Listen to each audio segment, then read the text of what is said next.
Yeah, so we can start now. Okay.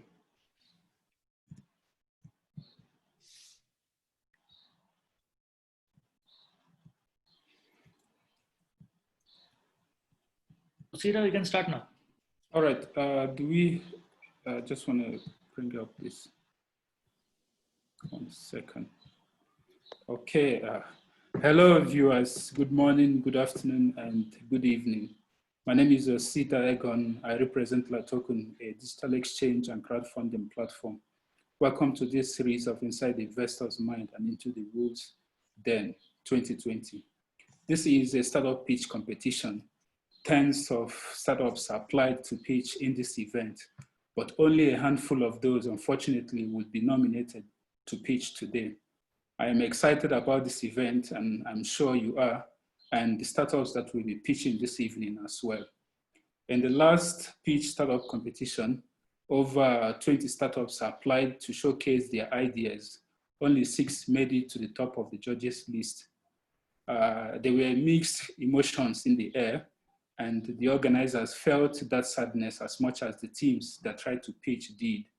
I hope those startups made it to the top of the list this time. Today, we have a very exciting panel of judges on the show with their huge experiences and knowledge in the startup community and in the business world. We nominate the startups that will be pitching, and at the end, vote the 3 best pitch. Those 3 startups that will emerge as the winners of this pitch competition. The voting valuation will be based on several key factors, which would include the startup's pitch deck, technical aspects, business model, the teams behind the startup vision and mission.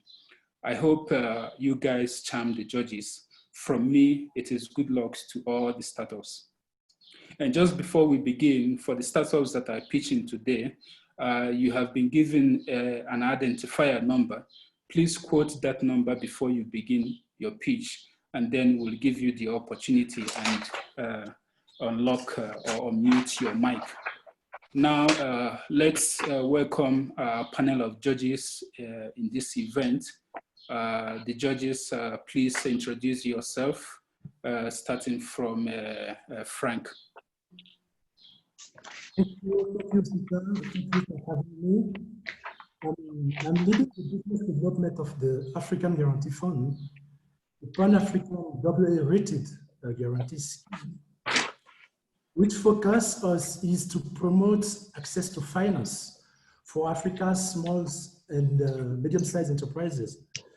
So through its capacity development grant facility and in partnership with business development service providers or consulting firms, AGF is able to link up startup with financial for them to access finance.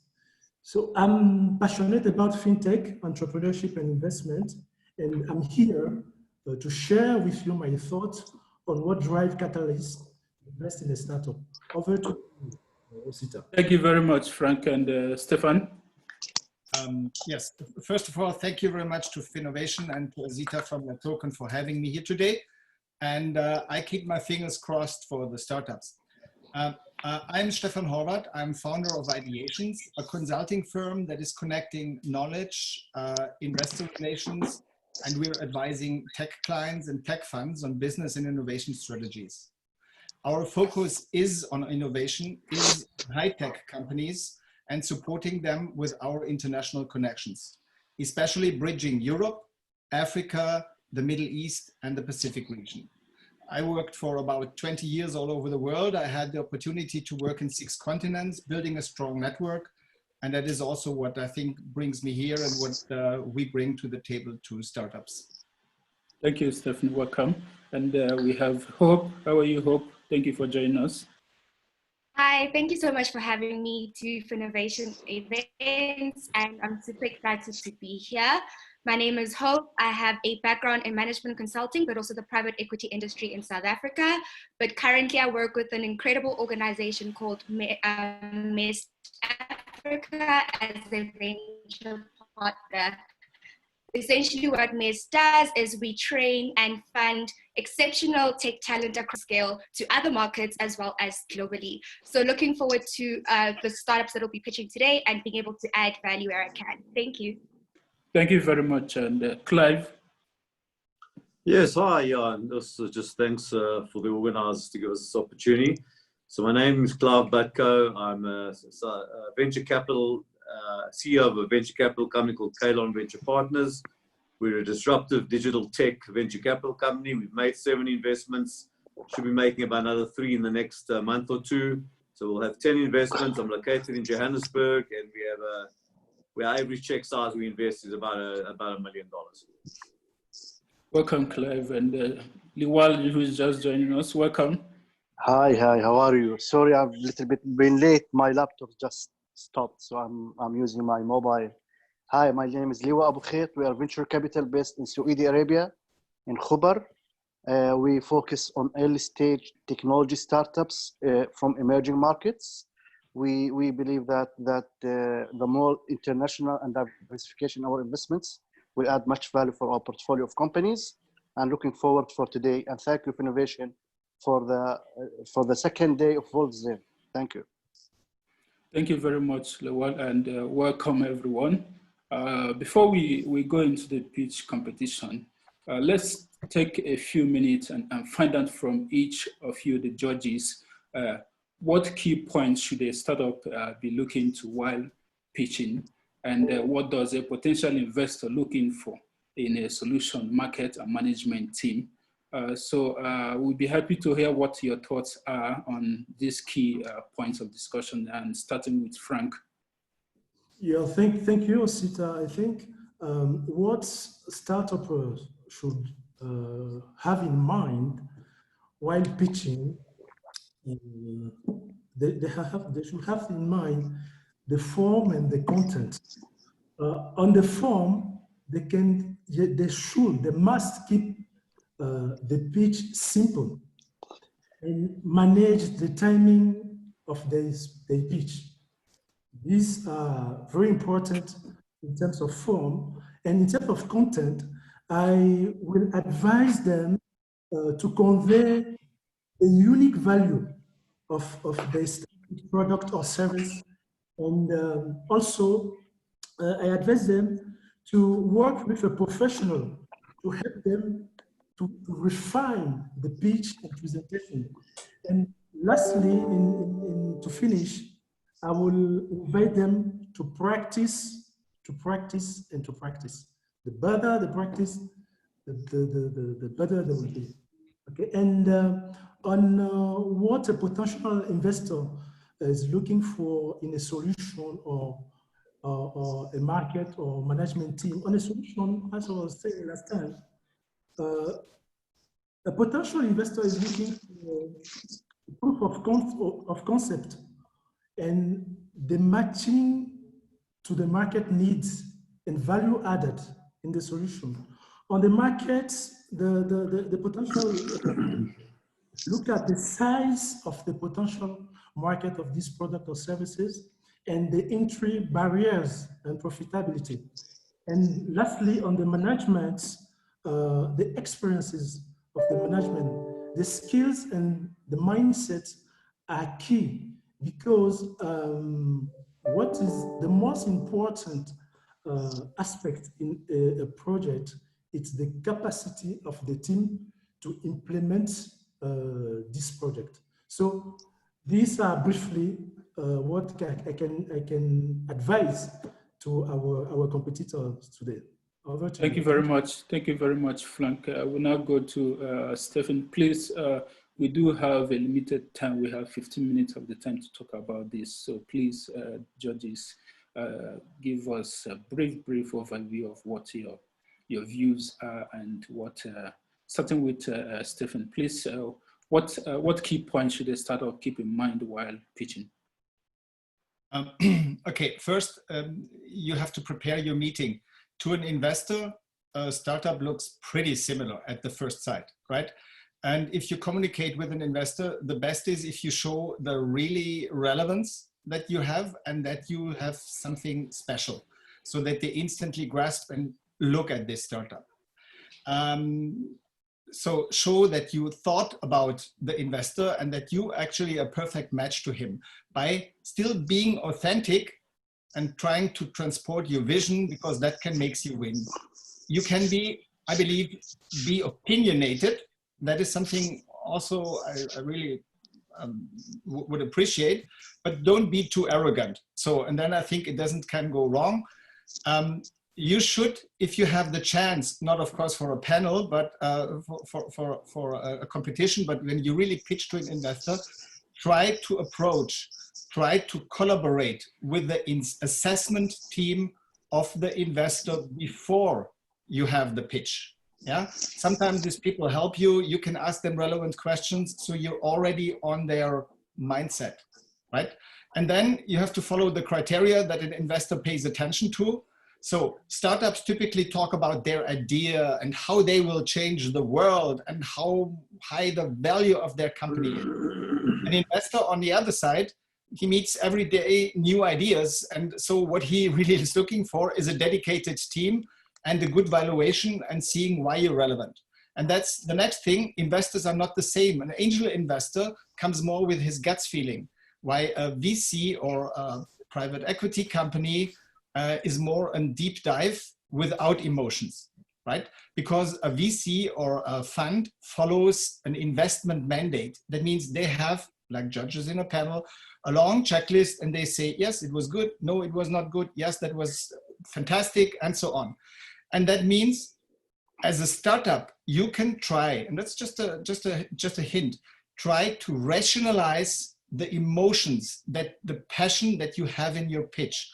Because most investors end up by doing one thing which we call post-rationalizing their decisions. That means any judge, any investor is human. And that means they decide rational, even if they say they did 100% rational, emotion is always involved. That means in the moment they buy the vision, they buy the passion that you and your team bring to the table, it makes them feel good. And in terms of if you have a line between 1 and 10 and you like a startup, you add 2 points more. And if you think, oh, it's not so my taste, you probably deduct 2 points. And that can make at the end the decision where you're really in. So, and for, I think that's what I really wish everyone today, that they can bring their emotions across in the presentation. Thank you very much, Stephanie and Hope. Yeah, for me, I think I'll just add on what the other panelists have mentioned. So in terms of pitching, there's really two things: the things that you actually say, but also the things that we read between the lines. So from the context of what you say, I think they've covered it in terms of being very simple, communicating your value add in a way that is easy for an external person to kind of internalize, but also just being very straightforward. So what, the why, and why should we care? Read between the lines. You should be really confident, because I think if you exhibit very, you're unsure, or your body language isn't exhibiting quite sure, being sure of what the startup is and the problem that it's going to solve, I think it also makes investors a little bit more wary to kind of back you. So definitely exhibit confidence, be open to the feedback, be open to taking the different engagements within the investment ecosystem to be able to continuously refine different elements of your business model. And then in terms of what an investor looks for, I think it's really subjective to the type of investor that you're dealing with, but definitely being able to always show if there's some evidence of product market fit. So whether you have a particular customer, a willing paying customer, definitely the scope for potential for traction. So, how can you estimate the recurring amount of customers that you could have in a particular duration? And then also, what is the total addressable market? Because you love to be able to invest in startups that can scale. So definitely, I think I'm looking forward to the pitches today. Hopefully this opinion can help you guys. And yeah, looking forward to it. Thank you very much, Hope. And Clive? Yeah, just briefly. I mean, so we're a venture capital company. We look to invest in growth capital. So we're not like Lua, who invests in the early stage capital. just very briefly, I call it the 6 T's. It'll answer both questions. Number one is the best team on the planet for that particular idea. Team, team, team. That's basically what we invest in ultimately, is the team. Number two is the technology. It's got to be something disruptive. It's got to be something that's disrupting a current industry, but it mustn't be something that's absolutely unique because it's going to be too expensive to get it out to the marketplace. Number three, team, is traction. As Hope said, we want to see product market fit. I want to see some good logos. I want to see go-to-market fit. I want to see that you've really, the market is the dogs are eating the dog food. So the market is taking up your product. The number 4 T is target addressable market. You might be focusing on a very small target market, very niche market, but I want to make sure in the end of the day, it's a very big market, both in South Africa, or not both, and globally. And the last one is, the number 5 is tenacity. So I want to see that you're not going to give up. You're going to keep on going. You're not going to give up and take my money and decide one day you've had enough. You're not getting out of bed. And the last one is terms. That the terms are very important. That they're fair to both the investor and the entrepreneur, and it's right valuation, etc., etc. So those 6 T's answer both of the questions. Thank you very much, Clive and Liwa. Yeah, I will not add that much, but I would say that it depends on the stage that you are currently in and in the event you are in. So if we are talking about this event, in this pitch, I will advise everyone to be clear. And as my colleague said, practice. It's no longer a hidden secret. There's zillions of videos out there to tell you how to practice, to do a pitch for a competition. If you are going for an investor, you need to be coming with all the answers of the questions that we would usually ask.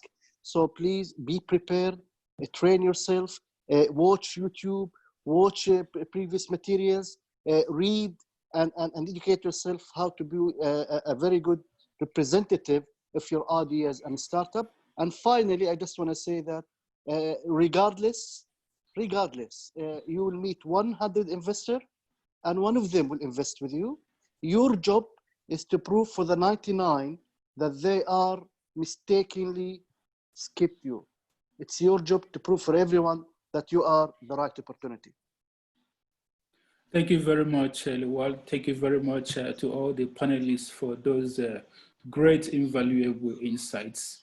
I really hope that the startups that are pitching today will make a very good use of those advices. And now we're moving on to the pitch competition. To the startups that are pitching today, please note you have 5 minutes for your pitch deck. And we'll now call on the first startup that will be pitching, sequence number 3. Please, sequence number 3. Can you identify yourself, and you'll be given the opportunity to pitch. Hello, hi, I'm Daniel Bloch, CEO of Seto Global. Hello, Daniel, how are you? Excellent, how are you all? Yeah, great. So please, before you begin, Daniel, I would like the following startup sequence number 5 and sequence number 2. Please be prepared. You do your presentation after Daniel is done. All right, Daniel, go on. Okay, fantastic. Should I just tell you to switch the slides? Or, Yes. Okay, you can start on the first one. Okay. Yes, Daniel. Yes.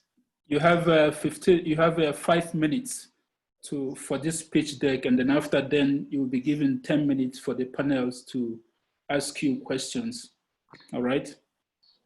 Okay, fantastic. So 5 minutes. Okay. Hi, good afternoon, everyone. My name is Daniel Bloch, and I'm the CEO of Seto Global. We can go to the next slide. Seto is a one-stop platform for real estate transactions. In essence, we're a digital real estate broker. We allow our buyers and clients to access all parts of a real estate transaction to go from the start all the way to close. So let's go to the next slide. So what's the issue? Buying properties in emerging markets is costly and confusing. Firstly, there's often unsure whether who owns the property is the correct person. And to find out all these details, there's a lot of different service providers you have to engage with. You have to find the property. You might need a law firm to check the legitimacy. You might need an architect and a surveyor to make sure the building was built correctly. To then access financing, you'll need to get a valuer, a bank, potentially insurance. So there's so many parties that one has to act with. It becomes very difficult and very costly. Let's go to the next slide. So Sesso is the solution. Sesso has built a one-stop shop for trusted property transactions secured with the data on the blockchain. We have two key parts. We have a CRM for property developers to manage their property listings and get access to sales. We then have a marketplace which features properties and land service providers. These are lawyers, valuers, architects, banks, insurance providers, anyone one would need to get to finalize their property transaction. And then all of this is made easy for the buyer to access the Sesso property platform, receive access to financing, hire land surveyors and service providers, and then conduct the sale through the property developer. Next slide. So when we look at the CRM, Sesso has built a management solution for property developers to go from Excel into paper into digital. This will allow them to manage their leads, manage their properties, and use the blockchain to ensure trust and transparency. Let's go to the next slide. The CRM allows for transaction services and management, documentation management for the developer or the agent to manage all their property records, and due diligence management, such that whenever the developer does a transaction on their property, does a title search, gets an architect, gets a valuer, all of that can be managed and secure on the digital CRM. Let's go to the next slide. So the Sesso platform, this is an app and mobile and website where users can access our B2C marketplace. Let's go to the next slide. The Sesso marketplace allows a few key features. You can browse our verified properties to engage with. You can access property financing by requesting a mortgage from one of our bank partners. And you can request a land service from one of our partnered law firms, valuers, facilities managers, and more. Let's go to the next slide. So what's the potential and what's the market? Sesso is trying to become Africa's trusted property marketplace. And when we look at the potential in the largest market we're active in Nigeria alone, there's an 18 million housing shortage. There's over $1 trillion of trapped capital across the continent. This is land that cannot be bought, sold, or collateralized due to inefficient record keeping. There's over 1 billion people in Africa with a population growth of 2.5% and a high remittance volume with $22 billion remitted to Nigeria alone and $45 billion remitted from abroad to the continent. Look at the next slide, please. So Sesso is already live in our core markets, Nigeria, Ghana, and South Africa. These are a few of our main property developers, law firms, and banks. And then we've recently added mortgage refinancing as well. You can see both local banks, international partners such as Standard Chartered, and we're continuing to grow with over 35 property developers on the platform with continuing growth month by month. So next slide, please. So what's the progress to date and what's the trajectory? We're glad to say that we're live in Nigeria and South Africa. We've set up diaspora investment operations in London, Toronto, and New York City with several events and a permanent office in London. We're ahead of schedule in our launch in Ghana, launching this past month in partnership with the UK government support. And we'll plan to launch in Rwanda in Q3. The next year, we see that, this is just the start for Sesso. We want to become the brand for emerging market property marketplaces and see opportunity in Southeast Asia, India, MENA, and Latin America as well. The next slide, please. Sesso is already generated revenue to date. Since last September, we've generated $91,000. This is a bit up to date. And we're glad to say this past month was our largest revenue month to date, generating $25,000. So we're currently generated approximately $115,000 in the past year. The next slide, please. So we're currently raising a bridge round of £500,000. We go to the next slide, please. And these are current potential exits in tech company and real estate. Next slide, please. We have a great team led by myself, the CEO. I've been doing blockchain and tech work for the past 10 years. Philip, our CEO, whose previous work at UBS in the UK, major banking on the Africa desk. Eugene, our head of engineering, has spent 10 years doing FinTech on the African continent. And then Kwaku Estian, our VP of partnerships. And we have a team of engineers and marketing to support them. So last slide.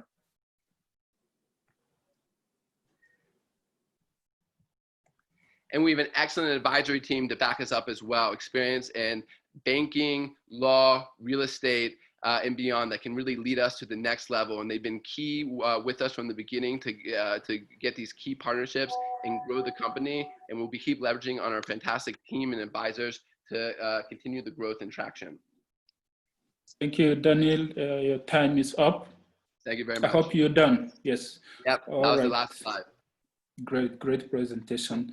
Now we'll now open the floor for the judges to ask questions. Yes. May I start, everyone, if you allow? Yes. Yes, please. Yeah. I just want to ask you, Daniel, what about the competition, the peers for you in the market within the same region that you are operating in? What makes you stand out from other people? Yes, definitely. So we're the first one-stop platform for real estate transactions. We have competition among the other listing sites, but it's a general different market. They target agents where we work directly with the developers. There's other CRMs across the market, but very few that do what Sesso does in the document management. So even with a major South African bank, we'll be signing on with the first solution that they've seen provide this specific use case for developers. So we compete with the other listing sites, Property 24 and others, but we feel the fact that we have the full end solution, allows us to have an edge over the people that are just selling properties, where we offer the full suite, which is what's needed when buying in emerging markets. Daniel, it's Clavia. Can I just a quick question? One of our portfolio companies is a PropTech company. It's actually in the rental space, not in the ownership space. But in your marketplace, one of the challenges we have in the marketplace is the cost of acquisition on both sides of the marketplace, the cost of acquiring the supply side and the demand side. What are your metrics in terms of cost of acquisition and lifetime value? Yeah, definitely. Great call. So we work directly, as I said, we work with our market, our aim from the beginning has been large scale developers. We generally target developers with at least 100 properties and above. This generally per acquisition cost is around, including the team and the sales effort, around $1,000, $5 to $1,000 per client. But what we've seen is with just 35 developers, we've been able to grow to 8,000 units. So, we think that part of the angle there is that with the cost acquisition is to focus on large scale partners, because everyone will be onboarding one company, but one company can be a difference between 5 properties and some of our developers, 3,000 properties, for instance. So the lifetime cycle, as I said, we look at try to acquire large scale developers. So I could send our cost per client, but we look at clients that we can generate at least $50,000 per year with. And this is on a basis of that Sesso doesn't just charge for listing. Sesso sees it all the way through to the end. So unlike other listing sites, we take a fee from the developer when we close the sale. So we take a 5% commission. So through that, as long as our track is we sell 10 properties per month, on average, 10 properties per developer per year, we can make approximately $2,500 to $5,000 per sale. And that allows us, to focus on these large scale developers. Even though cost of acquisition might be high, we'll be getting large scale developers that can stay on the platform for multiple years with the volume. Just want to close one point, Daniel. Sorry, it's just a comment, but what you need to watch here is you spoke quite nicely there about the supply side, but the demand side in any B2C type of application, consumer acquisition is very, very expensive. So you need to find a way of getting that customer acquisition down significantly to make your unit economics worth. But that's just something I've experienced in the PropTech company that I've invested in. I definitely agree. And this is the last thought there is like, that's what's led us into setting up these diaspora offices. So say in London, we're one of the only companies selling Nigerian, South African, and Ghanaian properties that has a physical presence, in there, meeting people, running events. We partner with our clients. With several of our banks have thrown us, events at their offices in London. Our partner Raj Kulasingham hosts us at Denton's. So we leverage the network as best we can and agree that it's all about lowering the cost of acquisition. And we definitely think as well, if having support and being able to grow our brand, that will also help through referrals and that network. But thank you very much. I have one question. You mentioned before your data is on the blockchain. So why do you really need blockchain for that? which data and data sets are actually on the blockchain, because I can't believe that all this data is on the blockchain, and how do you assure that it's safe? And especially that for, let's say, some customers in London who want to buy a property in Nigeria are not too much exposed on the blockchain, because I can assume not everybody is very keen to be public with his investment. So how do you deal with that? Yeah, fantastic question. So we use blockchain in an interesting way, kind of looking at the first problem statement is that what often happens in a transaction, there's general third parties that we have to deal with. So you might need a law firm to do due diligence, an architect, a valuer. All of these documents sit in the private sector rather than the public sector. So we always say that there's a gap between getting a title and actually selling a house. We see properties in Nigeria with perfect title, but the building collapses. So what we really are doing is that we're processing the third-party transactions on the blockchain to make sure we have record of valuation, record of building plan, record of title search. So what we say is we're building a third-party, a third-party property registry that will align with the land registry. So we're doing proof of due diligence, you could say. And so a good example I always use that if I go to remortgage my house after 10 years and I'm showing a building plan from 10 years ago, and I say, I want to show this building plan for the remortgage, but the architect is dead, the architect company is bankrupt, and all I have is a piece of paper with no one to validate it. You know, having done it through the CESO platform and having this proof of transaction of the third-party records will give confidence long-term in the due diligence of properties. So it's really the third-party transaction data, and we say to bridge the gap between title and transaction. All right, thank you, Stephen. I believe, yeah, thanks. Okay. Frank, Hope, would you like to? Just on my side, just to say that Daniel, it was brilliant, very interesting presentation. I would like to know, where are you expecting to break even? Yes, so we hope to break even by the end of this year. I think with not COVID, we're seeing a tremendous growth. We had our best revenue month to date in June, which was fantastic. It was almost at break-even point. So we're seeing huge growth. And just to let you know, we're starting a new, we say B2B to B2C model. So we're partnering with one of South Africa's largest banks who will be taking CESO to their property developers that they do property financing with. So with one client, we should be able to hit 20 developers at once. And we want to do this in our other models. So we think through this agency model where we're sending the white labeling the CESO solution through banks and large entities, we hope by the end of this year, that will see huge growth on the revenue side. Thank you. Thank you very much. Hope, I'm sorry, your mic was muted earlier. I don't have questions. I think it was a great pitch, and a lot of the concerns that I had have been clarified through the other questions. But great pitch, to the point. I could understand your value immediately. And yeah, thank you. Thank you very much. We have 3 minutes with Daniel.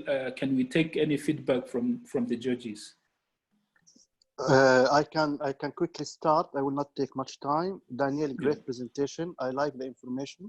You answer most of the questions that we look into, and we will definitely be connected after the event. Awesome. Thank you very much. Any other feedback? No feedback. Okay. It was a great presentation. It was down to the point. It was the overview was very good. I think the flow was very good.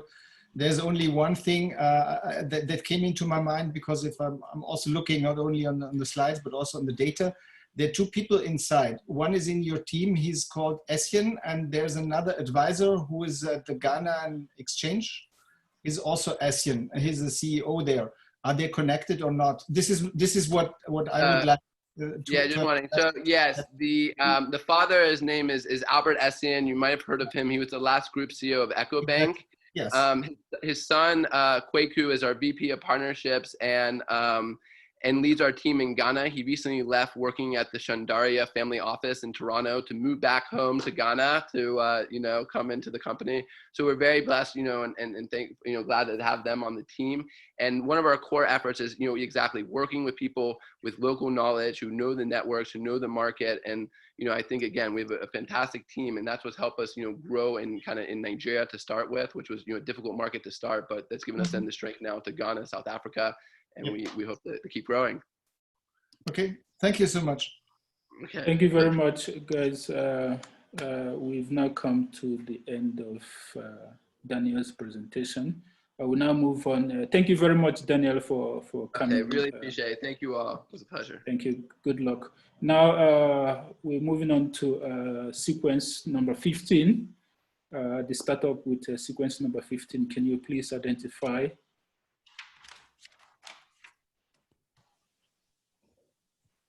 Start up with sequence number 15. Are you there? Okay. How about sequence number 2? The startup with sequence number 2. Can you identify? Sequence number 2, sequence number 5. Okay. We have Ibrahim. Hello, Ibrahim. Hi, Osita. Yeah. What sequence? Can you hear me? Yes, I can hear you. What's your sequence number? Sequence number 2. Number 2, great. All right, Daniel, you have 5 minutes for your pitch presentation. Wish you good luck. All right, then. Good afternoon, everybody. I'm Ibrahim, and I'm presenting for Formula. Next slide, please. So one thing that we always hear from agri-tech businesses is the food supply chain is fragmented.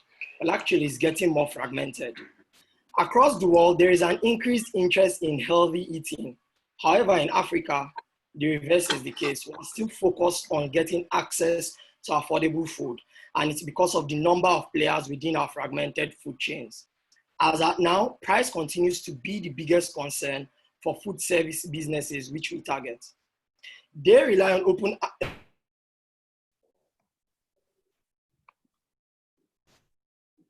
Hello, hello, Ibrahim.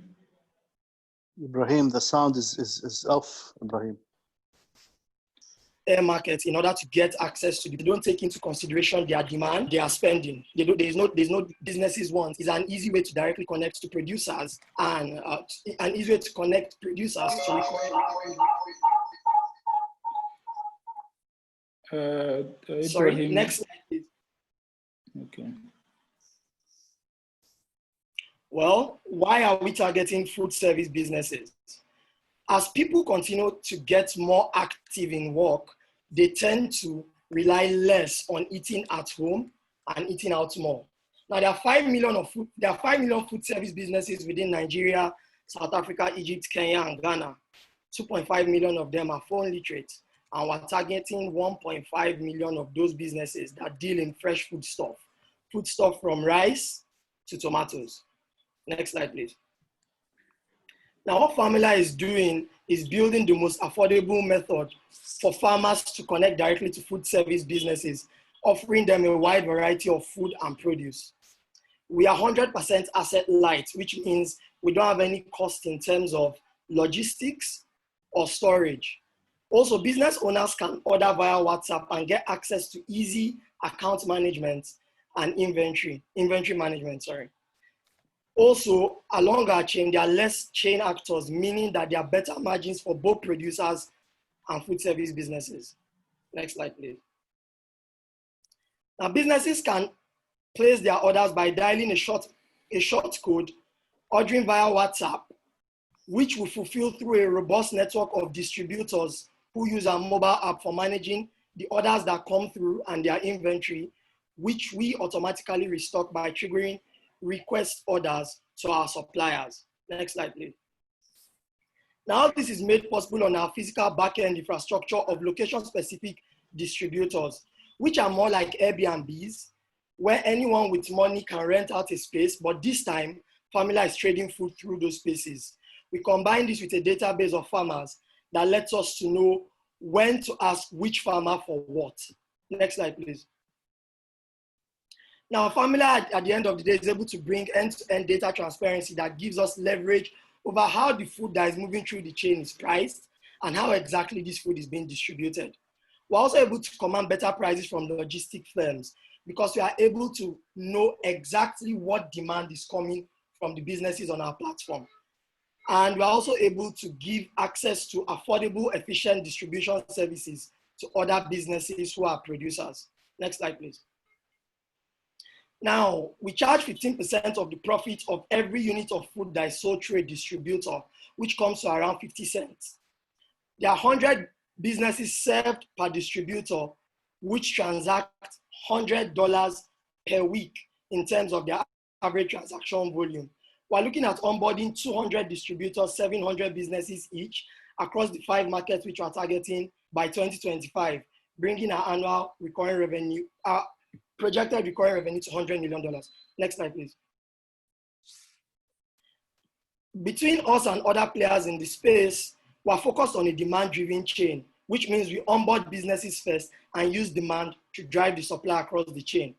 We also have end-to-end symmetry, end-to-end data symmetry, which allows us to know what exactly is being consumed and what's the price of food at both supply and demand end. We're also asset light, which means we share the cost for rent and logistics. Next slide, please. Our team is made up of a group of 4 talented individuals with over a decade experience in the agri-tech space and also building our own businesses. Next slide, please. We've been able to launch a supply chain app, and we're looking to increase the number of active customers per distributor to 100 by the end of this quarter, which will bring our total revenue generated to $60,000. We also want to launch a remote quality checking app, which will prevent the need for us to always be at the side of the farmer in order to assess the quality of produce that is coming to our distributors. Next slide, please. Ibrahim, you have 10 seconds. All right, then we've been able to reach $2,000 per distributor per week in terms of revenue, and we've onboarded over 300 customers so far. Thank you. Next Thank slide. you very much. All right, thanks very much, Ibrahim. Yes, Hope, do you want to I ask just wanted questions? to understand a little bit on what your margins look like, because I think logistics and the industry that you're in is somewhere, it's a place where margins can be quite thin because of a lot of costs to kind of serve the end user. So could you please unpack how you guys have kind of overcome that issue?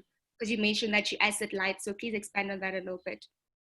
Yeah, so what happens now is because we're dealing directly with farmers, by the time we've transported goods from these farmers to our distribution points, we are able to make 5% margins on the food that is traded at this distribution points.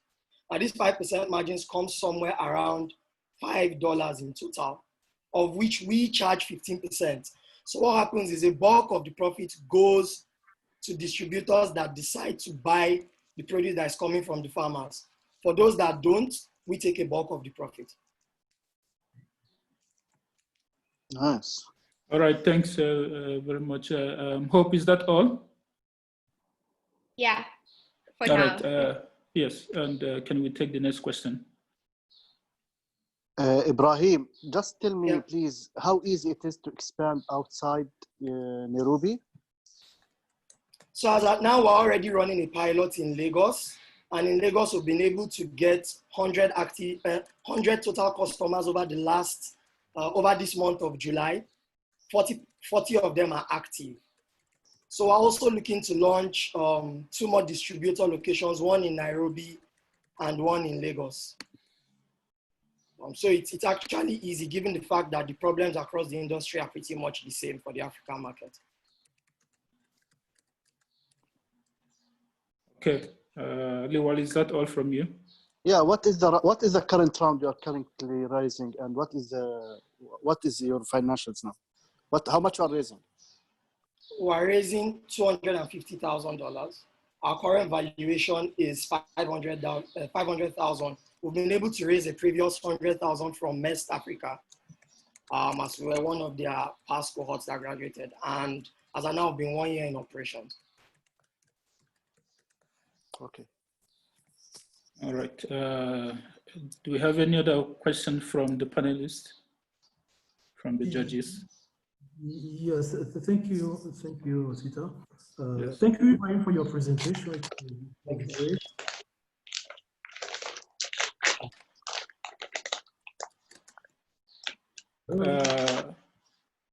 Frank, do you have questions? Yes. So I can see that in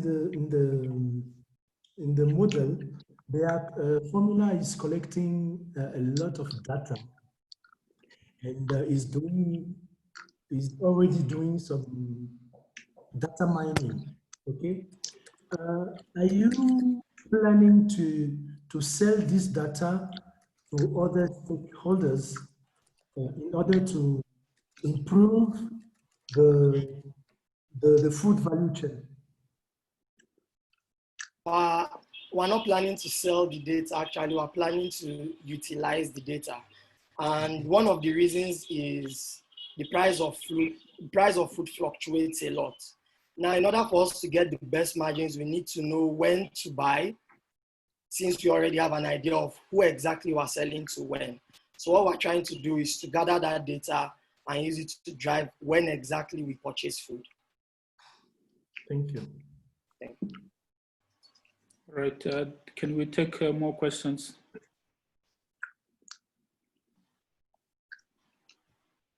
Does any of the panel maybe not a question, just a feedback. I think okay. I understand the idea behind that. I don't think that the deck transports the idea in a very tangible way.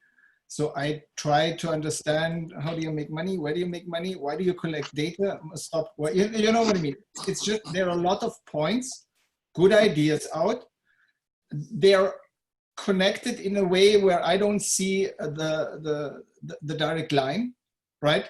And so that makes me stop and think. I understand that 100 million will be the revenue in 2025. I have no clue how you want to go there. So it's a bit, it makes me unsure about the deck. And even if it's a good idea, right? The deck makes me believing that probably beside the good idea, it's either not thought through or not communicated right. Do you know what I mean? Yeah, I do. Thank you. Would you like me to clarify how exactly we're looking at getting to that projection by 2025?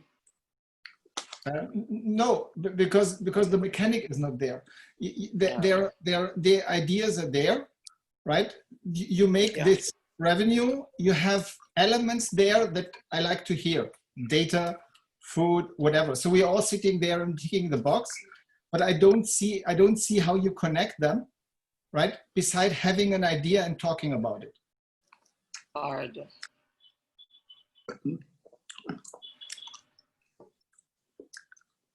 So I think if you work, in my view, you have to work on this deck. All right then.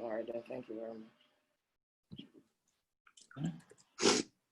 All right. Do we have more questions from the panel of judges? If not, we can take feedbacks. If there's no more questions, we can, yes? I have just one question for Brahim. Why in your website I have potato prices only? So as I now have been able to get very accurate historical data on potatoes, and that's why that's what is available on the website. So I'm able to also predict prices of potato to a certain degree of accuracy, but really what happened within the coronavirus period has it's really spoiled a lot of accuracy in terms of our price prediction model. So that's really, it was just a pilot. Potato prices. Okay, let me kick off with my feedback, Ibrahim. All right. And I would agree with the dear panelist. There are some quite vague areas in the presentation. Yet from a total perspective, I think the product is absolutely needed, and I think you have a very nice potentials in the area where you are working. Formula is. I also checked your website. You're doing a very good job from the whole user experience perspective. It's very nice, and I believe you have a very nice future. All right, thanks, Liwa. Yes, Frank. Yes, a quick comment. Thank you, Ibrahim, for the presentation. I think you are playing in an industry which is very interesting. The need is huge, the demand is huge, and we just need to find a way to put it together so that it will flow easily. And my second comment is on the data. You are collecting a quite number of data that will be very interesting for even other industry. Thank you. Thank you very much. Do we have any other feedback? If no feedback, I think that would be it from Ibrahim. Thank you very much. Thank you very much. Thank you very much for the opportunity to pitch and the feedback. Thank you. Thank you very much. Thank you. Now, can we move? Can we ask the next startup sequence number 6, sequence number 14? Can you identify? We have Guy Dusso. Sequence number 6. Sorry, Osita. Sequence number 6 now. Then sequence number 6. Yeah. Okay. Okay, sequence number 6. Good afternoon. Can you hear me? Yes. Hello. Yeah. George. Yes. My name is George. Can you quote your sequence number? Number 6. All right. George, you have 5 minutes. Okay. So good afternoon. My name is George Maina, and I'm the CEO and the founder of Shamba Records. We can move to the next slide. So Shamba Records, we are an ag tech startup. We leverage on emerging technologies such as blockchain and AI to be able to digitize the agricultural value chain. Next slide. So what are we solving? I'll tell you about a story about my own story. When I was 10 years old, me and my siblings, we used to go and pick coffee in my father's farm. And then after picking the coffee, we could take it to the factory, and then it was got weighed, and then records were put on paper records. And then we go back home. And from the day we go back home, we had to wait for a period for 7 months just to get the pay. And while waiting for the pay, there was no credit facility that could be able to help you as a farmer just to be able to stay afloat. And again, since there was no credit score that could be able to help you, the farmer, to access even credit in other avenues, it became even more difficult. In addition, there was no facility that could be able to connect you, the farmer, to get farm inputs, such as seedlings, just to prepare you for the next season. So what are we solving? We're solving some of the biggest challenges of the agricultural value chain, or the agricultural market, which is valued about $300 billion US, and which is estimated to be, which was going to be estimated to be $1 trillion in the next 10 years. But it's going to be difficult to get there because there's a lot more challenges like market exploitation, delayed payments, lack of farm inputs, and again, lack of access to credit. Next slide. So what is our solution? Our solution is a simple digital platform that's able to collect farmers' data, to be specific, farmers' production data, link the farmer to the market. After linking the farmer to the market, we're able to process the payments immediately.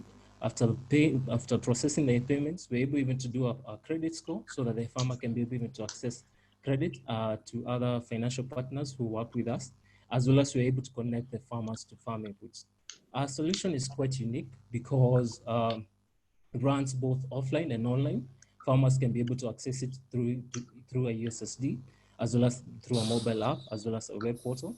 And again, we use emerging technologies such as blockchain to be able to eliminate ghost farmers on our system, to be able to eliminate manipulation of details and manipulation of data of farmers' harvest data. Next slide.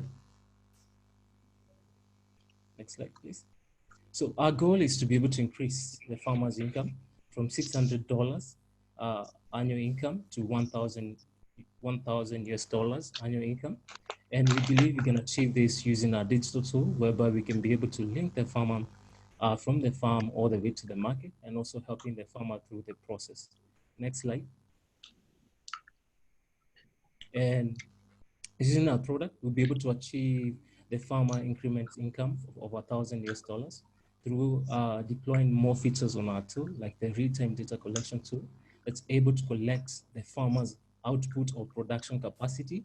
Afterwards, that's able to link the farmer to the market and process the payment, as well as offering a CRM tool just to help the farmer manage his farm, just to know the kind of farm inputs, as well as even to know if the farm or whatever practice he's doing is profitable. Next slide. And again, offering more features on our product, like the aggregation tool, just to be able even to help the small scale farmers, maybe in a particular region, to be able to aggregate their production and also access market. And again, mapping those farmers so that you can easily track and you can easily access the farmer. And again, offering a communication channel just to keep the farmer updated, even in the planting season, in the weeding season, as well as in the farm inputs application. Next slide, please. So our goal is just to put all these services in the farmer's fingertips. And we believe when we do this, we're going to help the farmer raise their living standards, access credit, again, access even farm inputs. Next slide. So we have been on a journey as Chamber Records. We were formed as a department on our parent company, Once Implemented. In the year 2018, we were able to get 1,000 small scale farmers. In 2019, we were able to push that number to 6,000. And this year, in Q1 of 2020, we're able to spin off from a department to a standalone company called Chamber Records Limited. Next slide. George, you have 10 seconds. Okay. Right now, we have two indirect competitors. We have Capital Solutions, who are very heavy on digitization. We have Cruiser, who are very heavy on extension services. Next slide. And we believe we are offering a lot of social impact to the farmer.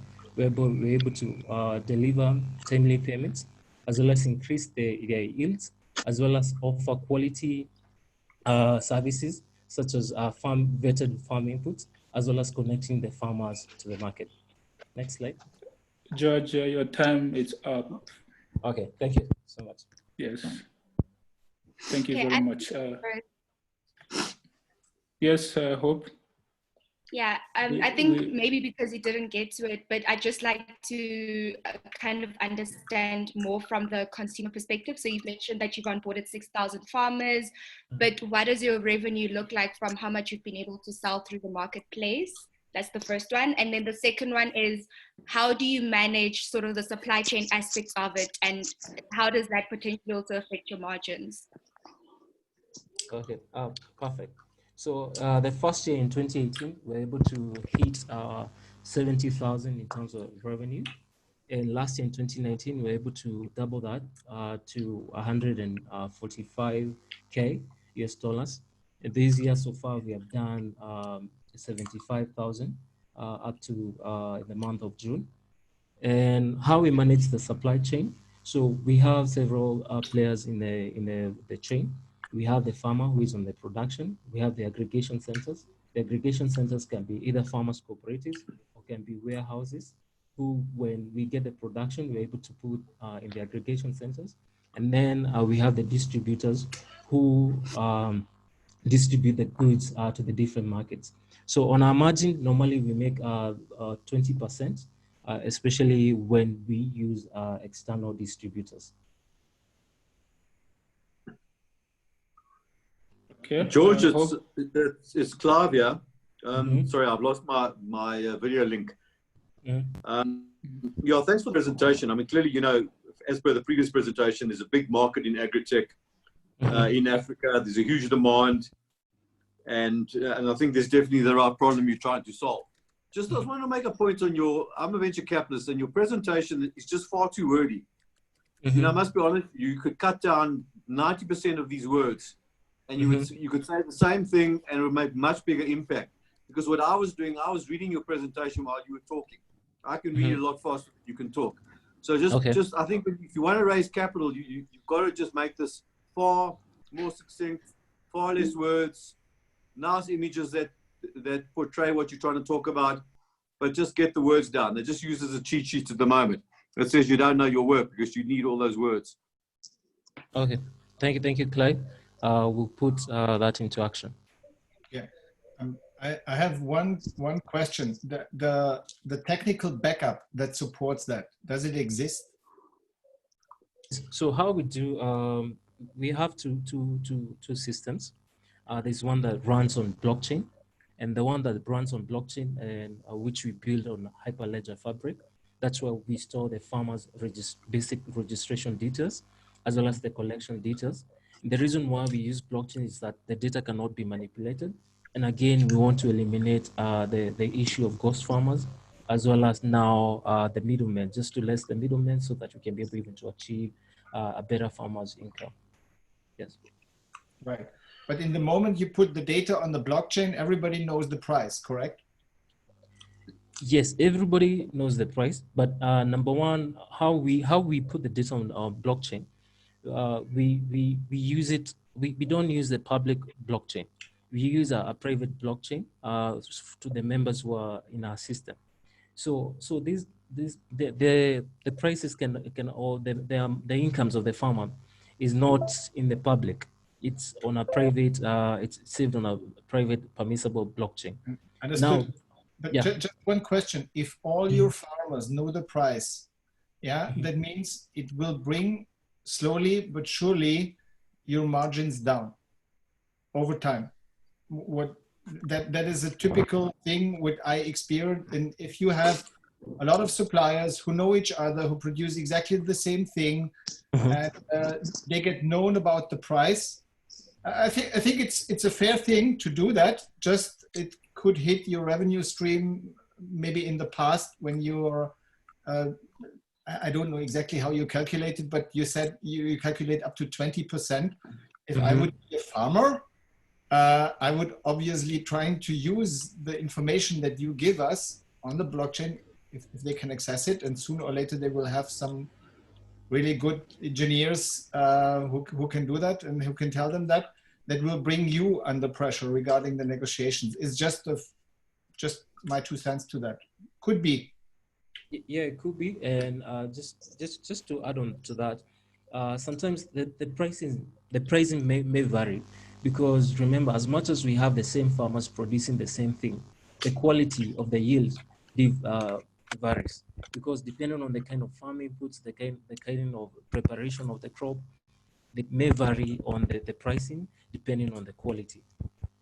Yeah. But also we're gonna put into consideration your thoughts on that as well.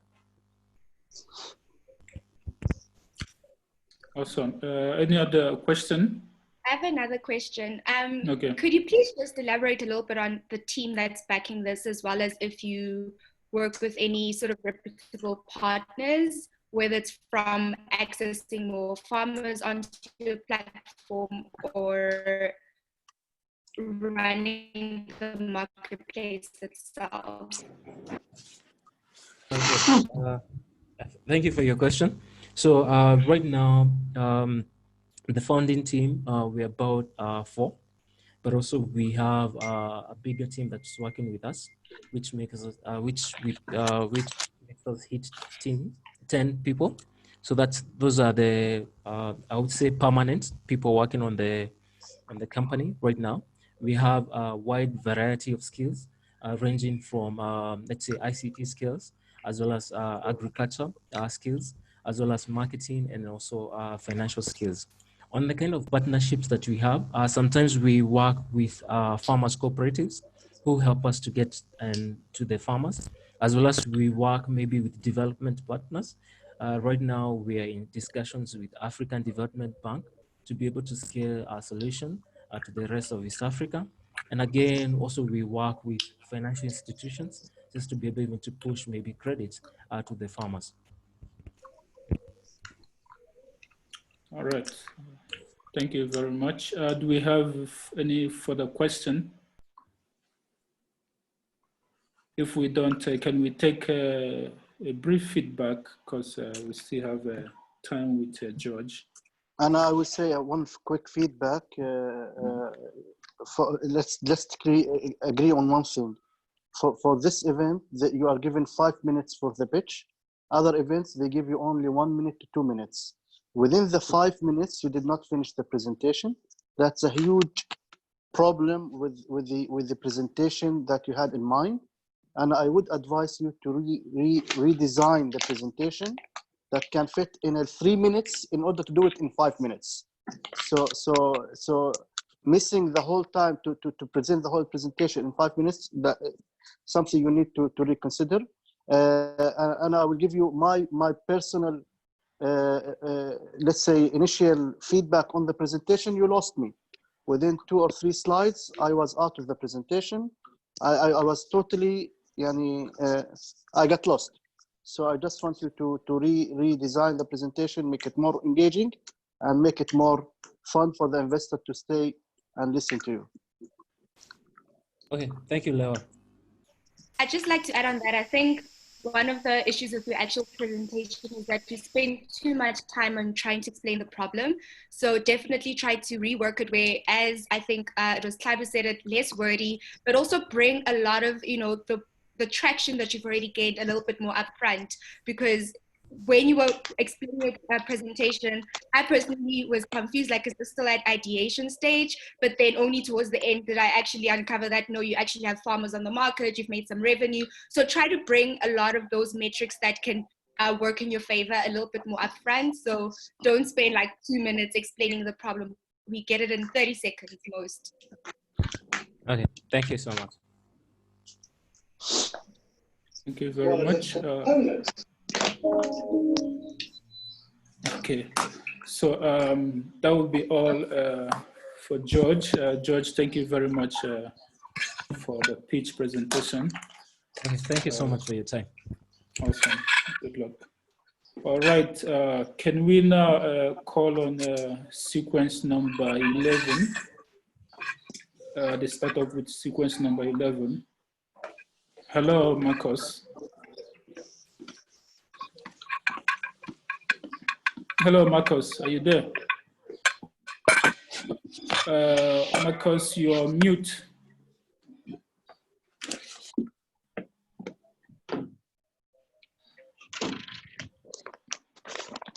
The start off with sequence number 11, can you identify?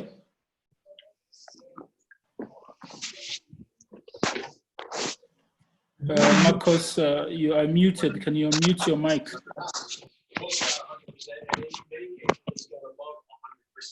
Hello, Marcos. All right, can we move on to sequence number 14? The start up with sequence number 14. Can you identify? Hello. Hello, am I audible? Hello, Siddharth. How are you? I'm good. Hope everyone is safe and fine and happy. Yes, can you identify your sequence number? My sequence number is 14. The name is Siddhant Ryan Malhotra. You can call me Ryan. All right, Ryan, welcome. Also, can we ask sequence number 11 to please get prepared? After this presentation, you'll be the next. All right, Siddharth. Sure. So I'll say next, then slides will go. Yeah, Siddharth, you have 5 minutes, right? Sure. So, okay, I'll just quickly go through this. Next. So, name of the company is Cashware. My name is Siddhant Ryan Malhotra. I've been in the tech industry for over a decade. Been a prolific YouTuber as well. Have helped a lot of startups scale to growth. Also the patent applicant for our technology. My partner, he's got corporate experience, 17 plus years of experience in supply chain and management. Head of supply chain for Walmart in India. Oh, by the way, we're from India. That I forgot to mention. He completed his MBA in 2002. Since then, he's worked with many top corporates in the country. The third person who's with us is Mr. Avtar Monga. He is also invested in our company, apart from being, head of our strategy. He has been in the banking industry for 35 years. He has held positions like he was the CEO for SBI Cards, which is India's largest credit card network. He's at the largest public sector bank as well. He's also been the managing director for Bank of America in India, and he was CEO for IDFC Bank as well. Next slide, please. So what has happened in FinTech over the past 5 to 10 years is that a lot of ways to pay have come up. What I say is that currently our money is scattered. So for someone who, an urban person today, your money lies in couple of credit cards, couple of debit cards. In India, we have some mobile wallets as well. There are cryptocurrencies cropping up as well for the bolder ones. So there are cards, there are wallets, there are other ways to pay as well. This has led to a new phenomena that you have to carry multiple cards in your pockets and you have to have multiple payment apps on your phone. Apart from payment, the other issue is tracking your payment. So at end of every month, if I have to see how much I have spent, I go from one card statement to another, see my payment app, see a passbook, something like that. Lastly, there are so many offers that all of our existing cards already have. So when I got my Citibank card 5 years back, it said it came with a booklet that said that you'll get 15% off in 1500 stores. I don't know for life of me what 1500 stores there were. Plus, if they have been updated, I don't know. So these are the three things that we solve. Next, please. And the way we solve is we give you one card and one app for all your other cards and app. Next slide. So how it works is you download our application, you link multiple cards you have, you verify if those cards are yours. Once you have linked them, they appear all in a stack format. If you've used Apple Pay, you'll know. And you can choose what card you need to pay from before making a purchase. Difference here is you have a physical card now, and that is the only card you need to carry. In the app, I can choose what card I need to pay from, and it will deduct from there. So if I need to use an Amex card, I'll tap on Amex and then hand over my cashier card. My Amex card will be charged. If I want to tap on Bank of America card, that card will go. Apart from working, so we have tied up with RuPay. It's India's largest payment network. It has 100% acceptability in Indian POS machines. It's Visa, MasterCard equivalent, domestic Visa, MasterCard equivalent. It works internationally as well with Discover. So wherever a RuPay card works, we work. Apart from card machines, the other thing that is very prevalent in India are QR codes. I'm happy to report we also have an all-in-one QR code reader. So it works on every different payment app's QR code. We are able to integrate them. We can work with that. Apart from that, the app gives you an overall view of all your transactions with or without cashware. You'll see all the spendings you've done throughout a month or throughout the whole course. We also have different offers of your card, different other cards offers linked to this card. In fact, we're building an AI wherein the card can automatically detect the best offer for you and charge that card. So if you go to fill your tank in a gas station and one of your cards has an offer there, if you set cashware to auto, it will deduct from the best available card for best available offer for you. Next slide, please. But we do more than payment. In India, there is a certification called National Common Mobility Card.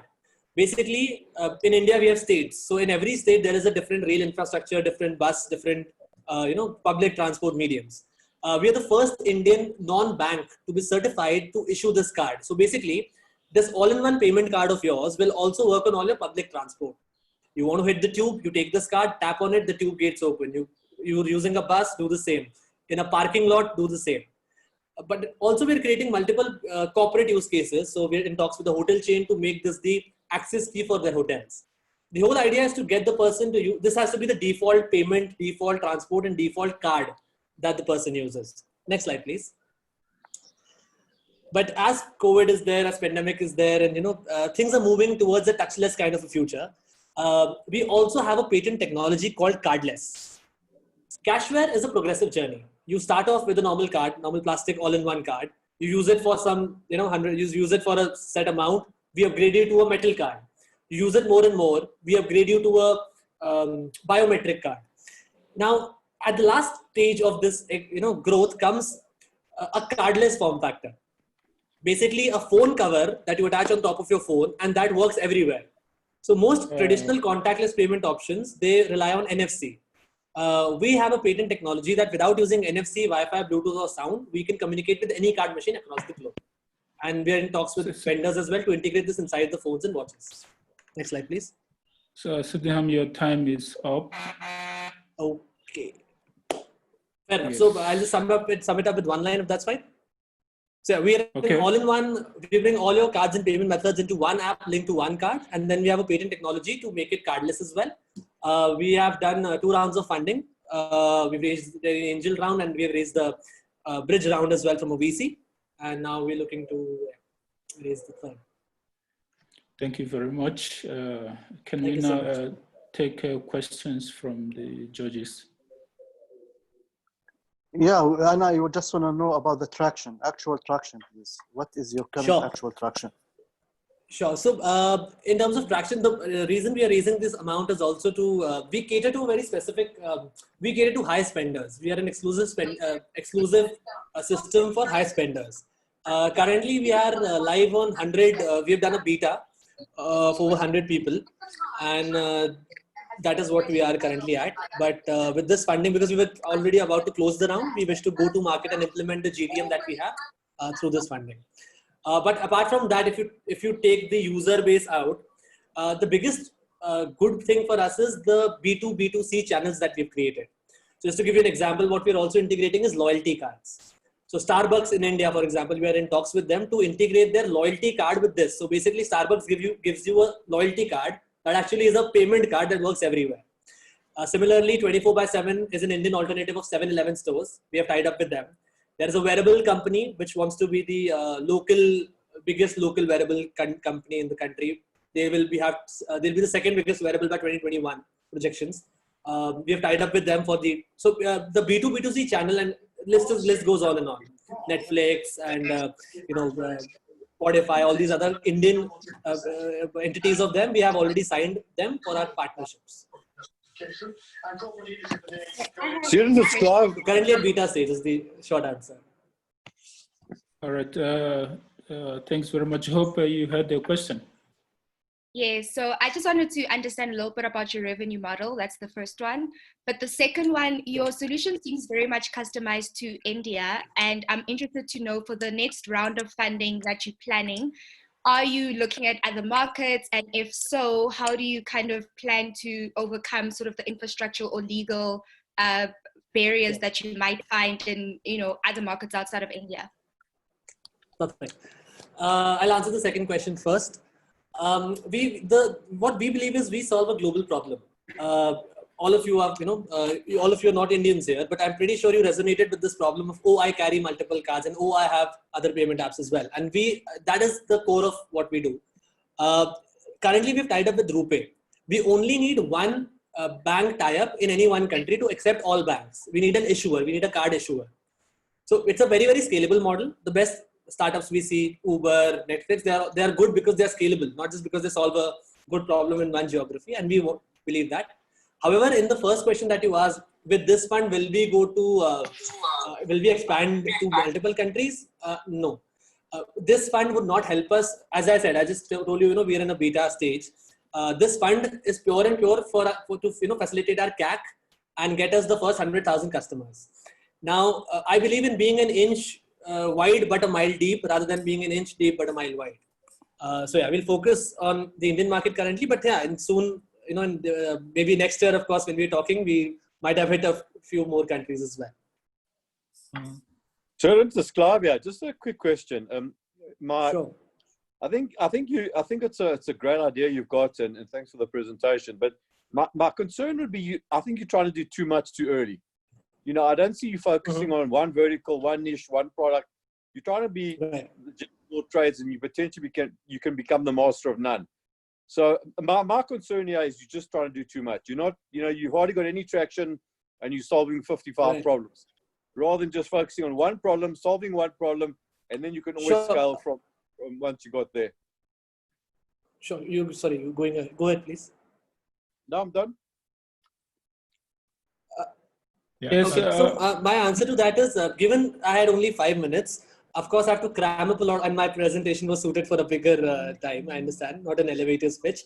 Much of the information I've told you, it does not necessarily tell you that I'm going to do things on day one.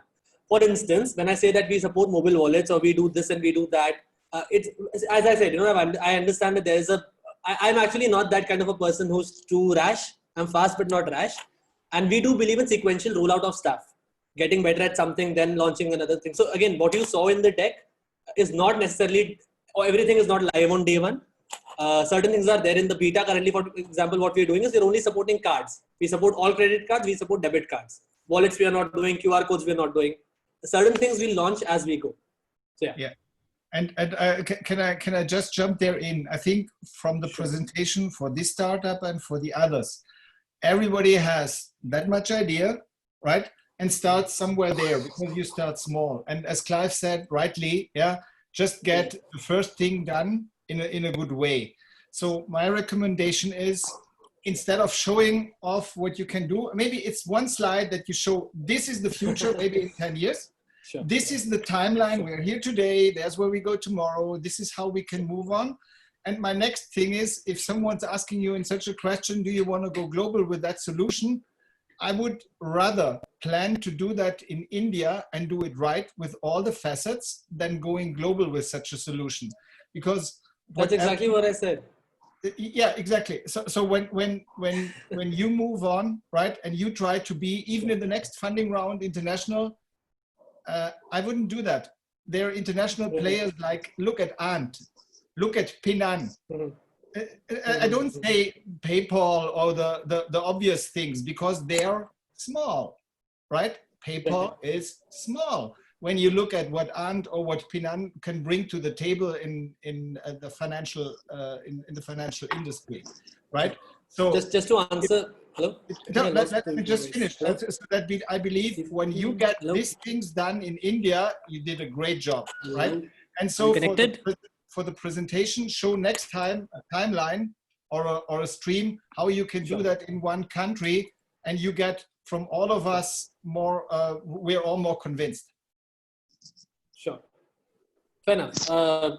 Point taken, but as I said, we are focused on that as well. One example that you gave a list, I'll also add, let's say, a WeChat to that list. The Chinese, or Alipay, for example, in the FinTech world. Yeah, so we are focused on that part. It's just that I wanted to tell you that the patent, for example, we have is global. So I haven't shown you that technology. It was on a video. It could not be combinated here. But it's also very cool.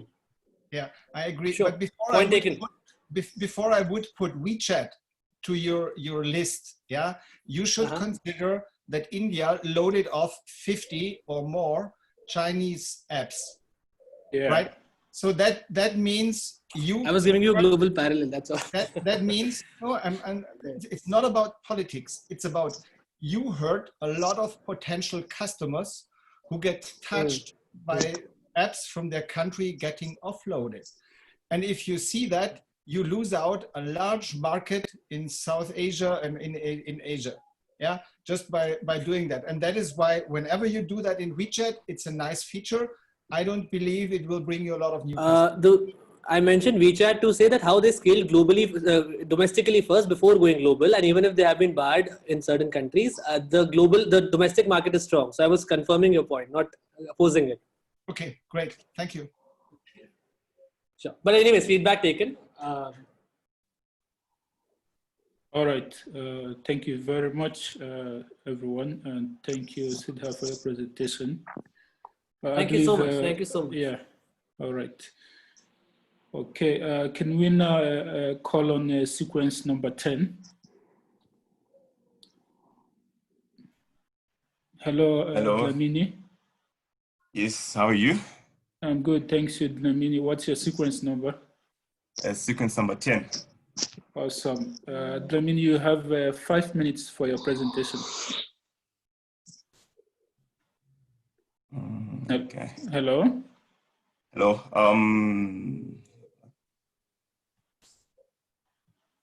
Yes, Dlamini, you can start now. 5 minutes.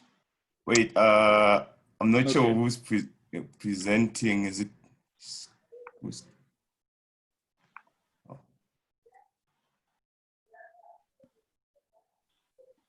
Dlamini, so you're not sure who is presenting? Oh no, I wasn't seeing my presentation on my screen. Okay. Okay, thanks. My name is Mlungisi. I run a fintech startup from South Africa. Basically, how Petty Cash started is based on personal experiences. So it was a problem that involved me, my friends, my colleagues, and my surrounding community. So basically, what I was trying to understand, why are we always broke and yet we're working, and how are we interacting with money? Next slide.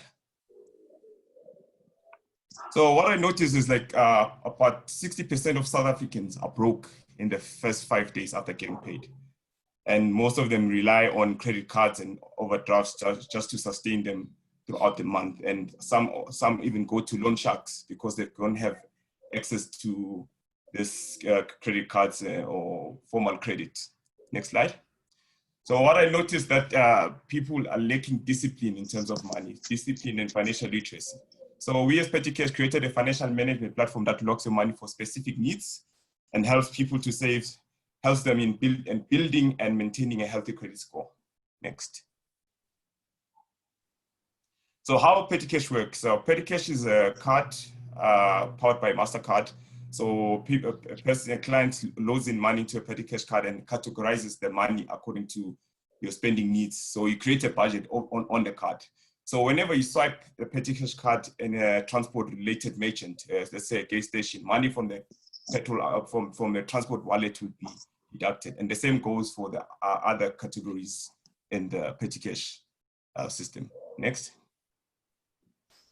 So we've built an MVP. We've been piloting with like 20 clients, friends, close friends and family. And we chose to use the USSD because it's cheap and easily accessible to everyone. So we don't need, we don't have an app yet, and yet this system is working and it's accessible to people who do not have smartphones, and it doesn't require data. And we've built it in such a way that you don't have to load airtime for you to dial in and check and track your spending. Next. So the PettyCash card declines whenever you exceed your budget as per wallet. So here's an example. I was requested an Uber ride and it was longer and then it declined. But when I requested for a shocker tip, it gave me permission to take that trip, even though there was money in the other wallet. Next. So our business model, we're charging transactional fees, and also we have behavioral analytics around your budgeting, which will result in a credit score. So we'll be offering credit products around the platform. But also we also have a financial literacy consultancy, which is backed by our technology, PettyCash. Next.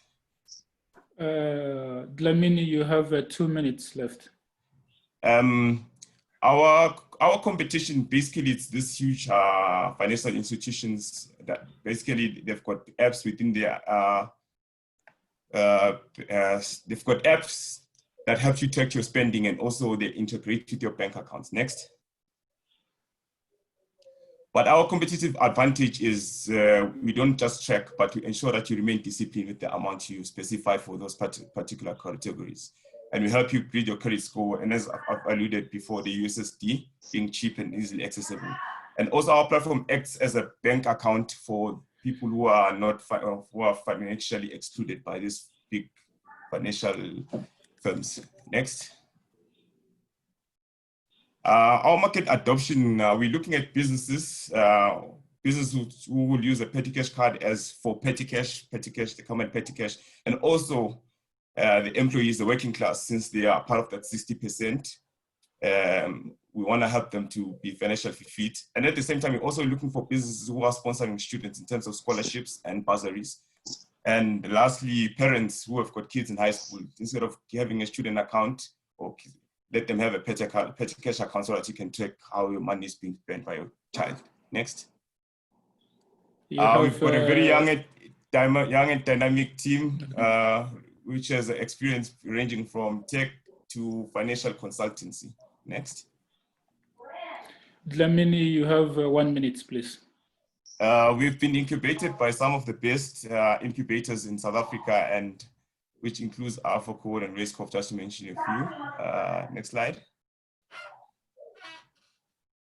We're looking for 12-month financing to reach 20,000 users in our platform. Currently, we've got 20 because we're in a sandbox, because we're in a highly regulated space. We want 30,000 US dollars in exchange for 25% as an angel investment. We want to use this to purchase, to make a minimum order of like 5,000 cards, and then we'll use the money we'll be getting from those 5,000 cards to pay to get the next order and so forth, in order for us to reach 20,000 users. Next. think I'm done, and this is how you can reach us, our website, if you want more information. And yeah. Thank you very much, Abdulmalik. Can we now take questions from the judges? I can go first. I have two Sure. questions. The first one is just around how have you thought about, so in your prototype that you've built now, for example, it'll stop somebody from overspending in a particular category, but you know, financial literacy, as you've pointed out, is an issue. So if people haven't budgeted accordingly and they need that money for emergencies, sort of what logical assumptions has been built into the actual system or the way the card works to be able to allow people to access any emergency funding? And then the second one is around, you mentioned that you guys need 30K. Could you please just be a little bit more specific what you'd use that 30K for? Because you mentioned 3 different like broad customer groups. So I'm struggling to know which is your priority customer that you'd want to, you know, kind of tackle first in launching this product to the market. Okay, the first question in terms of emergency, accessing your money in terms of emergencies. I've had that question a lot. So basically within the FinTech system, we want to build it in such a way that you can move money around, but will penalize you. If you suddenly need money for petrol or gas, you take money from your food budget and edit, but we'll penalize people for moving money around. We'll make it flexible, but we won't make it that easy for you to just move money around. At the same time, we're also going to include a cash wallet whereby you can withdraw cash. We live in South Africa, so we know that cash is still king in some areas in South Africa. Coming to the second question, we looking at what's happening currently, obviously our target market was students, but with COVID, it kind of changed things a bit. So we're looking for companies, bursary companies, to use this card for their students, and that's why how we'll use the money, the money we're raising for pilot. So we start with one institution and go to the next, if it's the case. I don't know if I've answered your question. Yeah, I mean, I think you've answered it, but I don't know if you've kind of clarified my concerns. But I think it's just, you know, a little bit more thinking into sort of the questions that I've asked. So especially with when you're asking for a certain amount of money, being able to be a little bit more specific as to how you're going to use it and what the anticipated results from that funding would be. I think that's one sort of tip I could give you on how to improve, you know, when you come to the ask section of your presentation. Okay, thank you. Thank you. Thank you very much, Hope. Can we take more questions from the judges? There's one thing, just a comment, but also a question. To grow that or to make that a venture that really takes off, you have desperately grow, right? Because it goes with transactions and it goes with connected customers. So that means you said we need money to buy 5,000 cards. That's a good thing, but we should know what is the cost of customer acquisition. So I think that is the most crucial point. Then I would recommend, but that has nothing to do with the presentation, just go back and think, if you have a customer, what else can you offer them, right? That enables him, that makes him a little bit, let's say, uplift, right? Because what you're saying is like, you take away the cash, right? Or you control like a parent, or you help other people to control the expenses, a little bit like this. So I have the feeling it's a not too positive message to adults who want to be adults, right? So that maybe you can add something else to that brings you in money, right? But also help them to be more cautious or more careful by the spending. It may be a more like an educational approach, or I don't know what it can be. That's your job. But I would go a little bit down the path, because it will bring you more customer from the mindset, because they don't feel I have to ask Daddy. Or the other thing is you can grow maybe faster for lower costs because cost of acquisition will be the make and break in your complete model. So that's thank you. my feedback to the presentation. Yeah, Thank you. I have Yes, sure, Frank. Yeah, thank you, Dlamini, for the presentation. My question is, I'd like to know if your solution is built for South Africa, if you plan to scale it up in South Africa or other countries.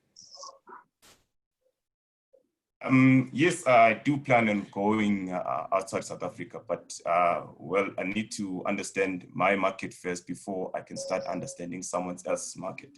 So I need to start home and improve it and get the system to be its best, because currently it's not at its best, but we are learning it every day.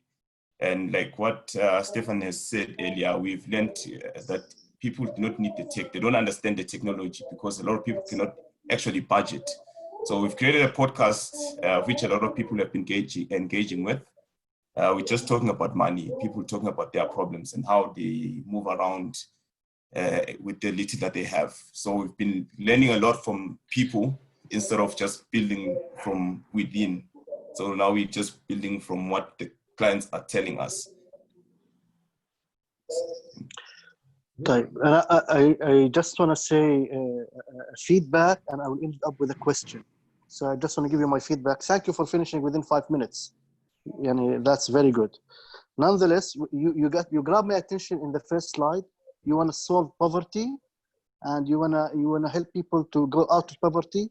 But once we go with the presentation, I didn't see how you are doing this. And by the way, you started with something really nice, and then ended up like everything else. So I didn't see really anything differentiating from other similar solutions. And my advice for you, and I love when people approach FinTech for unbanked people. The adaptation of USSD is great, and I like.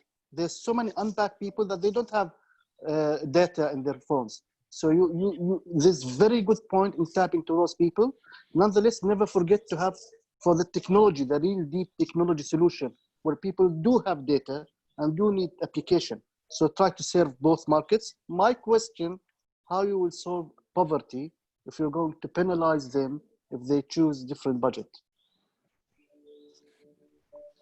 It won't be a huge penalty, but it will make the people aware that what you're doing is not right. We're trying to enforce discipline. So next time you might, the more you do it, the more you're losing money. That's what you're trying to, the message we're trying to get.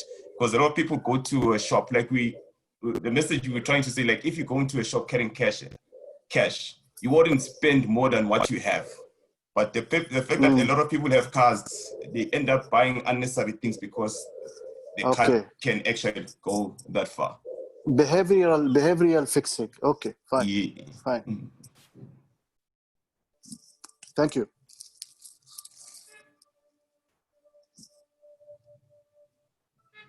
All right, thanks very much. Yes.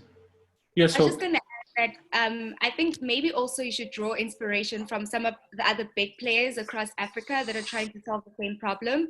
And, you know, they focus on sort of how can you incentivize people to encourage the right behavior as opposed to penalizing them.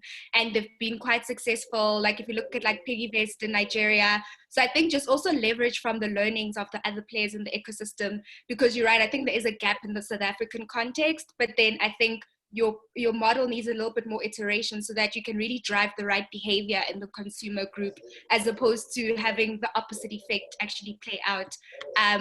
So yeah, but I think from the stage of your business, I think really well communicated. Thank you for sticking to the time. But I think there's just certain elements of your business model that you might need to rethink a little bit. Thank you, thank you, thank you.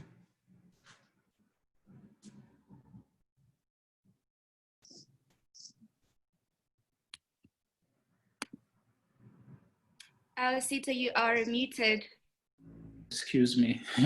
Excuse me. Thank you very much for those great insights. And that will be it for Dlamini. Dlamini, thank you very much for coming out to present your ideas to the audience. We'll move on to sequence number 11. Sequence number 11, can you please identify yourself? Yes, Marcos. Marcos, how are you? Marcos, you are muted. Hello, can you hear me? Yes, Marcos, we can hear you. How are you? Thank you. I'm very well, thank you. Thank you to everybody for taking the time to listen to my pitch. I don't have anything on my screen. Yes, we'll share your presentation shortly. All right. Just hold on. Thank you. Yes, Marcos, you have 5 minutes. Thank you very much. My name is Marcus. I'm the CEO and founder of mykittypup.com. And we specialize, or we solve problems. You could go to the next slide. We actually, we develop hardware and software to monitor and track pets, livestock, and also solve issues in the emergency info system gaps. So what we do is we actually track pets. We provide a e-commerce platform for our pet users. And then we also have developed our own technology, a biomedical technology that we inject into livestock to track livestock. And we're hoping to mitigate losses of around 1.2 billion annually in the South African market of livestock theft. You could move on to the next slide. And hello, next slide. Oh, there we go. Well, if anybody wants to scan the QR code, you can scan the QR code. It will give you an idea of what our how our platform works and the kind of data that we collect on the pet front side. But you could go to the, I don't know if anybody wants to scan the QR code and actually view the profiles, but otherwise yeah, we can just move on and then send the presentation. Sure. Go to the next slide. So currently we developed a microchip that we put into various casings. It uses low energy Bluetooth frequency as well as GPS and GNSS, as well as USSD in the form of a SIM card. We then leverage off mobile networks and we track actual assets, indoor and outdoor. Currently, we're only focusing on the animal industries, livestock in particular. We're working currently with Honester Poort, a veterinary tertiary center in South Africa, and we're working with their vets to develop the world's first biomedical injectable tracking unit for livestock. You can move on to the next slide. We also resell our tags on popular e-commerce platforms, Takealot, One Day Only. We've also got, we work with Macro Marketplace, and then we also have our own e-commerce platform and we resell products as well. You can move on to the next slide. We also sell paid advertising to leading pet and veterinary brands like Husky, Beano, Bob Martin. We're currently working with about 20 of South Africa's leading pet brands. And we also can link all their products based on whether or not it's a cat owner, a dog owner, etc. So we use artificial intelligence with the data that we get to proactively market to those companies. You can move on to the next slide. So currently we're working on as I mentioned, a livestock tracker, which will be encased and enclosed in a silicon casing. And what happens is we use an applicator gun to inject it into the into about 1 millimeter deep into a cattle, just under the cattle skin. And then we leverage of technologies to monitor that cattle and also help gather data for traceability to improve many aspects in terms of artificial insemination of dairy cows as well as tracking expensive cattle for the red meat market to reduce and mitigate theft in the livestock sector. You can move on to the next slide. Marcus, you have 2 minutes. All right, our business model. So we currently make about 30% margin on our hardware. We also have a subscription service which we offer businesses as well as to the consumer, and we make about 10% margins on those. Currently, we're also looking at having, we make 25% margins on advertising on our platform, which we charge to companies that white label their products. Next slide. So far we have, in our first year, we actually made over $1 million. In here it says 787,000. We currently have over 7,000 businesses on our platform, and we grow between 200 and 500 users a month. We also have in partnerships with veterinary brands in South Africa, as well as pet manufacturers, etc., which we've done business with. We have trademarks in place as well as provisional patents. Next slide. Our market is based on veterinary practices, commercial livestock farmers, endangered wildlife, and pet owners. We split our market up accordingly, and we have different products that we resell onto different clients or clients, etc. Next slide. You have less than 1 minute, Marcos. All right, you could move on to the next slide. You could move on. Oh, our competitors. Oh, sorry. No problem. You could actually move on. I'll discuss the competitors in the questions. I'm not sure if this is all the slides that we have here right now. Is there any more? No. Yeah, so we are GDPR compliant. We help farmers save costs by reducing livestock theft. We also try and help them with proactive data analytics to help them with their artificial insemination cycles. We help with tracking indoor and outdoor, and we save them costs because our infrastructure isn't as expensive as the current existing RFID products out in the market. Thank you very much, Marcos. Thank you very much. All right, before we move on to the questions from the judges, can we ask sequence number 13 to please be prepared because you present next. Now, can we take questions from the judges? Marcus, it's Clive here. Hi, Clive. Well done on the presentation. I think you've got a clearly solving a problem there. I'm just trying to understand the revenue slide. I got a bit confused by the number of zeros there. Is your traction, was it 787,000 Rand or was it 7.8 million? Or what was that?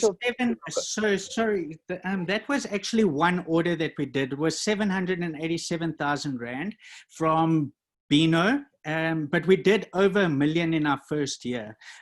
So that was only one customer that we received 787,000 from. They white labeled their products and included our tags in their products branded to them. And then we tracked the data and linked them advertising for a year on our back end. So we kind of use email campaigns, etc., to drive product sales for those pet brands. Now, as a matter of interest, thanks for that. Why are you actually manufacturing the hardware? Could you not just import that hardware from China? Because no, we actually do import, but when I talk about manufacturing, I work with biomedical engineers here locally. We put together the ideas, etc. here. And then what we do is we have the hardware produced in China and then shipped back into South Africa. But we could ship it anywhere in the world. We could ship to Amazon FBA. We could ship, so we could, but we purchase from China, yes. Okay, now the point I wanted to make was I've built many tech companies in my day, many. And the ones that I've had the biggest problems with where they weren't just software solutions. They had a hardware component because the operational excellence you require on the hardware component when it goes wrong and they break down and they blah, blah, blah. So that's an area you just have to watch because it really can destroy the company. I totally agree on that. Yes, it is something that we've looked at, and we work with outsourced companies that do product development for Nike, etc. So they develop our software and hardware for us, and we only use professionals, and obviously we work closely with them. And do you own all your intellectual property, or who owns your IP? They all doing all the No, development? we own it. We give them the specs, and then they produce it for us. So we do provisional patents on the technology here first once we've designed it, and then we hand it over to the companies who elaborate on it. But we own all the. We always make sure that we own our IP. Yeah, I just watched that point, because you might be doing all the patent and all the bright stuff, and someone else ends up owning your IP, and then you've got nothing.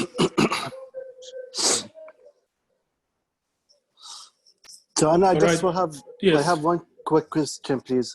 And I like My Kitty Pop. And the website is all about your pet, and then I keep hearing livestock. So I know this is another angle of your revenue.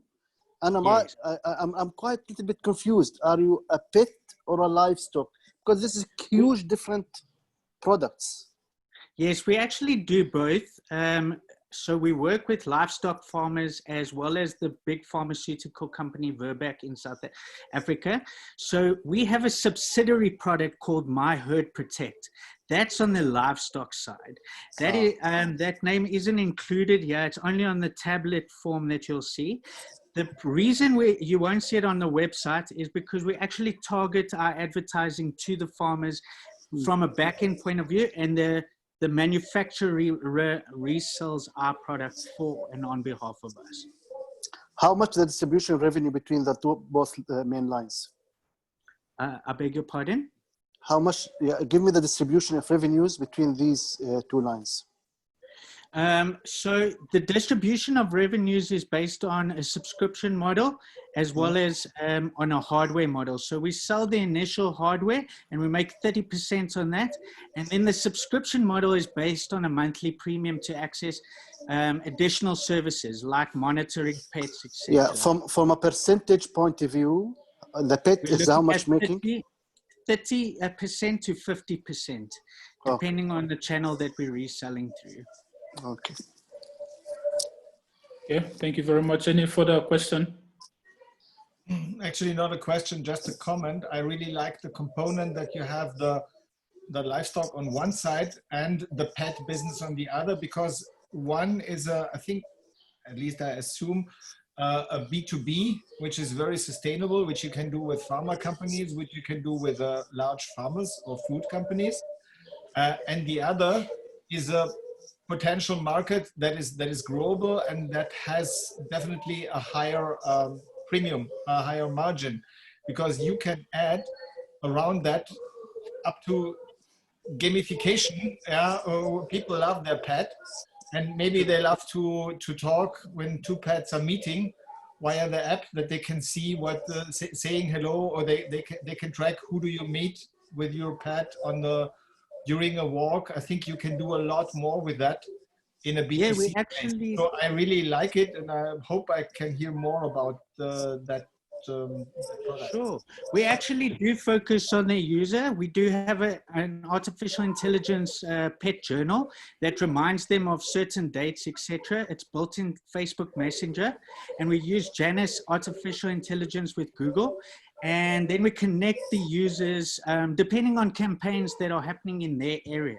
So we use geolocation to do the campaigns that we run, and then we connect them in that way. Thank you. You're welcome. Awesome. Any further questions? All right. Can we quickly take feedbacks from the judges? Any feedback? And I just want to give you one feedback. I've seen a lot of solutions that tackle the vet area, and I love your solution. And I think, as Stefan mentioned, separating the vet from the livestock is a brilliant move. And I believe both markets need solutions. And I believe that you have a very nice story to tell. Well done. Thank you very much. I appreciate that. Yes. Thank you.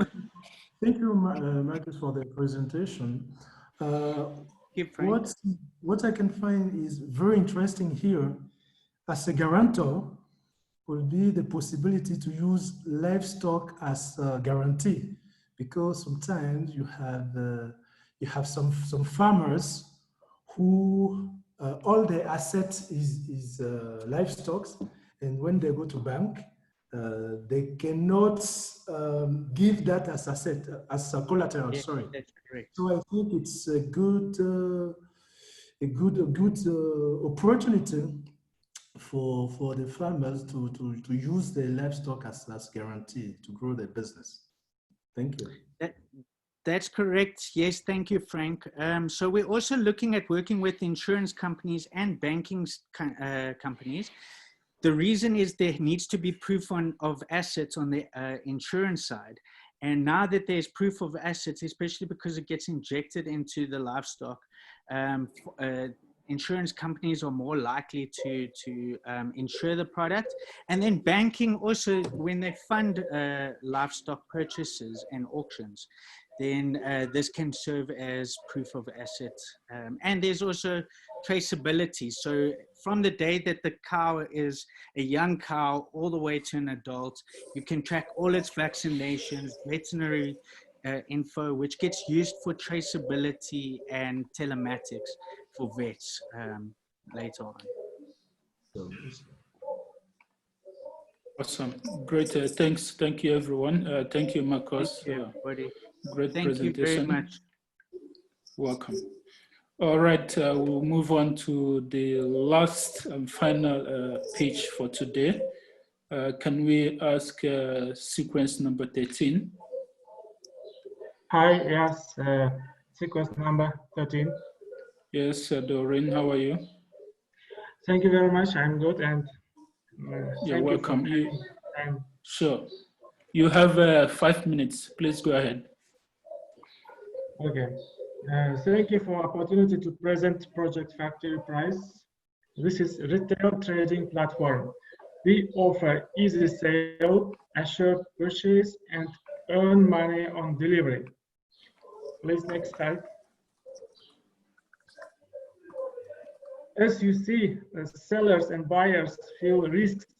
That's why, due to of this risks, only 10% of deals succeed, and all other 90% of demand from desks going to be rejected.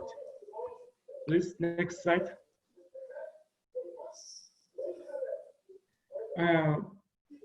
Our sellers, manufacturers, brand stores, warehouse, dealers, distributors, and importers. There are no intermediaries, and we do direct B2C sales with customers. Next slide, please. We offer to sellers free marketplace on mobile phone, demand for his product from whole market, I mean whole market of country, and free delivery inside of country and outside of country. Please, next slide. We are on market of Kazakhstan and got high rate from population because it is very good opportunity to do sale. We attracted a lot of offline sellers. It's around of 1,000 inside of Kazakhstan to be online sellers just using mobile phone, nothing more, just only mobile phone. Next slide, please. This is our benefits for sellers. Except main three benefits, we offer these 7 additional benefits also for free. Next slide, please.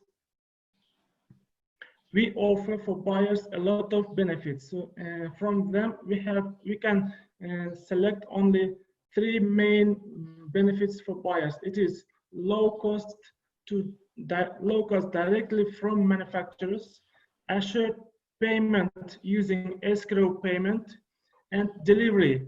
Buyers offers their own price for delivery, and private courier can be agree or disagree or make counter offer. Next slide, please. Market. We are located inside of Kazakhstan, and we do offer to offline market. Inside Kazakhstan population is around of 70 million, and it's very small, but we have 50 billion turnover inside of Kazakhstan. We are try to earn 6.8% from this market. Because we offer the following opportunities to the business. It is advertisement desks, messengers, bank escrow payment, and delivery. Next slide, please. This is the turnover, planning turnover for next 3 years from Kazakhstan market only. As you know, Kazakhstan market inside of CIS countries, it's around of 9 countries, and it's 100 times more than Kazakhstan. And also we are planning to go to India market, and also maybe in the future for Africa market. Please, next slide. Marketing, we use marketing strategy from Airbnb. It is we attract customers using products from manufacturers. Next slide, please. This is a mobile application screenshot. It's on Google Store, and we are doing beta testing with 20,000 customers and 500 sellers. Next slide, please. Competitors, it's around of world competitors like AliExpress, eBay, and also local competitors like Kaspi.kz, Chocomart, SmartSatu. We better from them with our free services. Please, next slide. Doran. Hello, Yeah. Doran. I'm going to give you Yes. just 2 more minutes. I'm going to give you 2 more minutes, please. Okay, 2 more thank you very minutes. much. Yes. Business model. We earn money from buyers plus 1% to the cost of product, and earn money from private couriers, pays 5% commission from delivery cost. And first audition manufacturers works and trade on platform for free at all. Please, next slide. We can earn during the next 3 years from Kazakhstan market around of 23 million USD. Next slide, please. It's a long-term vision of our product. We can be in indoor, in India.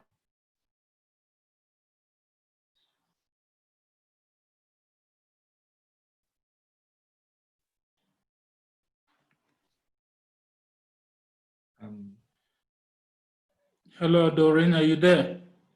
We can't hear you. In CIS country, other CIS countries, it's 9 countries.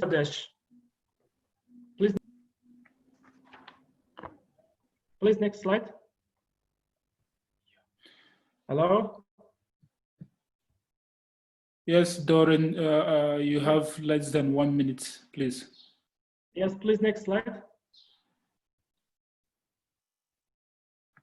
Next slide also. Also, we have a team around, we have 7 founders and 5 coders, and we plan to enter to CIS markets and India market. Also, we plan to enter African markets. Thank you. Awesome.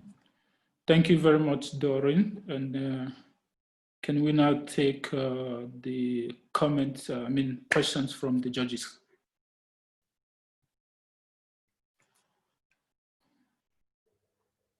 Can we take questions from the judges, please?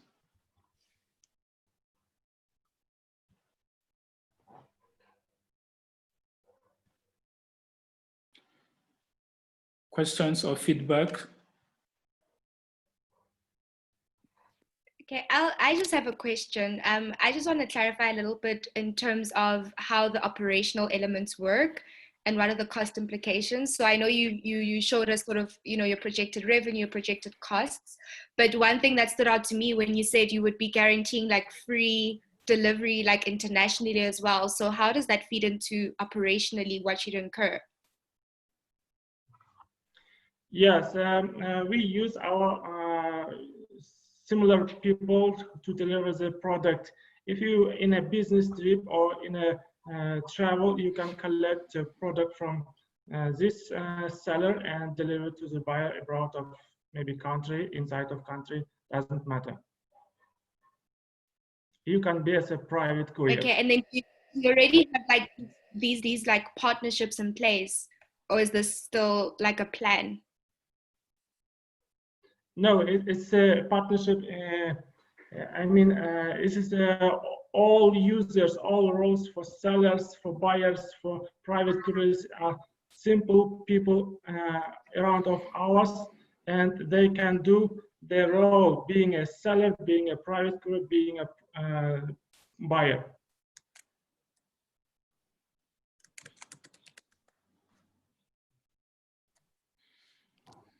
Okay, any further questions?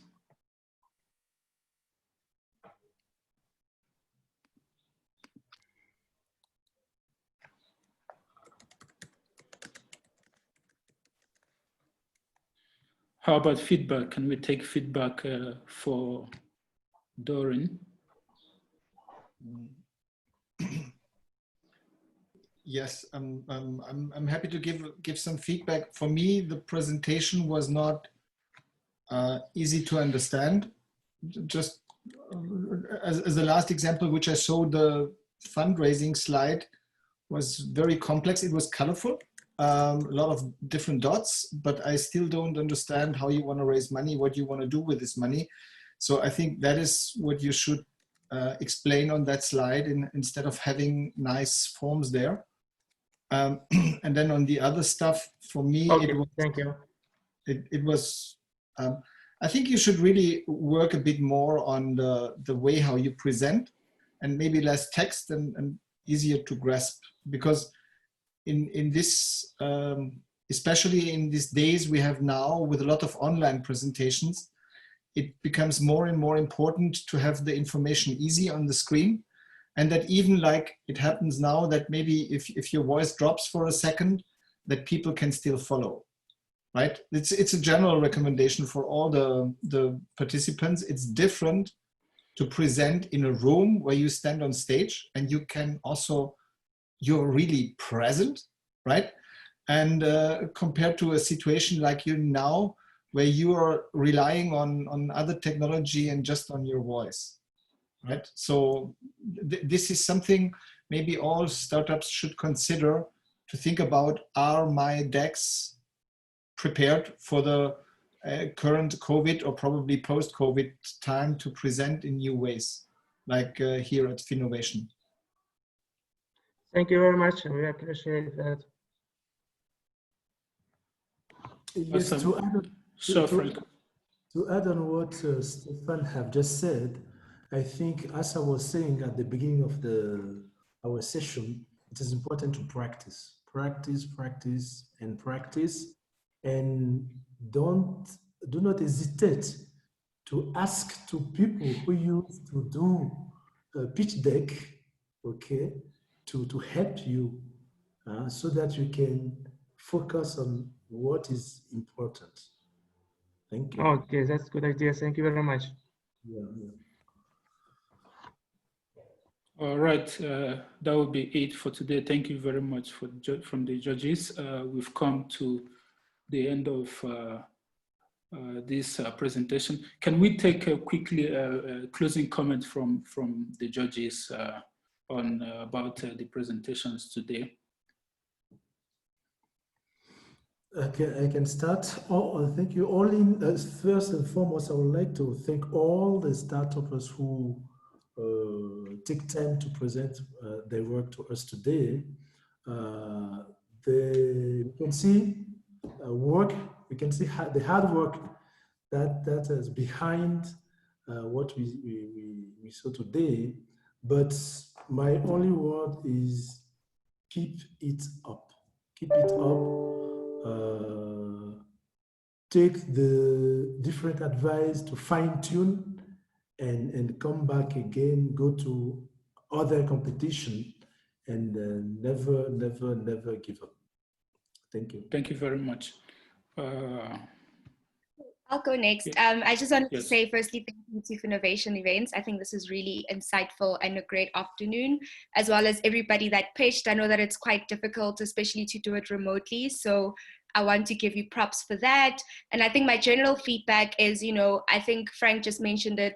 There's a lot of practice that you need to do to kind of make sure that you tailor your pitch for the specific audience. And in this case, if it's a 5-minute pitch, make sure that you really bring up the different things that you want to be top of mind to the people listening a little bit more upfront, and also just a little bit more of a flow. So I think those are just some of the improvement areas, but generally very high caliber problems, I think relevant problems, and really excited that you guys are tackling this issue and can't wait to see how your companies grow from here. So thank you very much.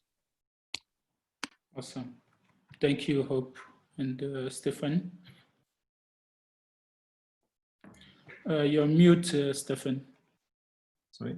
Everybody presented today. I think he has his own vision, and I think you should stick to your vision. You think ahead the curve, and that is really good. Be with your vision and also be persistent under all circumstances, and definitely show patience, because Rome was not built in one day. You can present passionately about the ideas, same time you build a strong team. And my recommendation for you, beside pitching and beside doing it again and again, build long-term qualitative relationships with potential investors, and do that now and not when you need the money. Start doing that now, and the relationships you build today might not take off today, but they might take off in your Series A or in your Series B or in your Series C at a later stage. And tell your story, success or not success, to investors constantly, because that will help them to stay connected without having the feeling that you're there and want a check. Just asking them to write me a check. So I think that is something all the startups should consider. And great work today, and thank you so much for presenting. Thank you very much. Thank you very much to all the startups that have pitched today. Great pitching, great insights and feedback from the judges. Thank you very much, guys. So we've come to the end of this event today.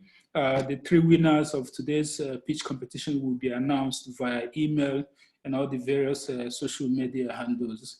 And I want to remind you guys, we'll be having another session, another Wolves Den version 2 on the 7th of August. So please watch out for your email for the invite. Thank you again for coming out today. I wish you all the best. Thank you all the panelists. I just want to take a bit of time. I know it's a bit late for you all. So just have a great weekend, and thank you for your time. Also, I'd like to thank all the startups and those who couldn't pitch today. Please be rest assured that you will have the opportunity to pitch in our next session. And we wish you all the best. And just ensure that you have a look at your email.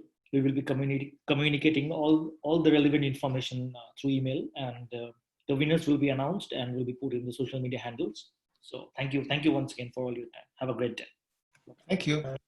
Yes. Bye.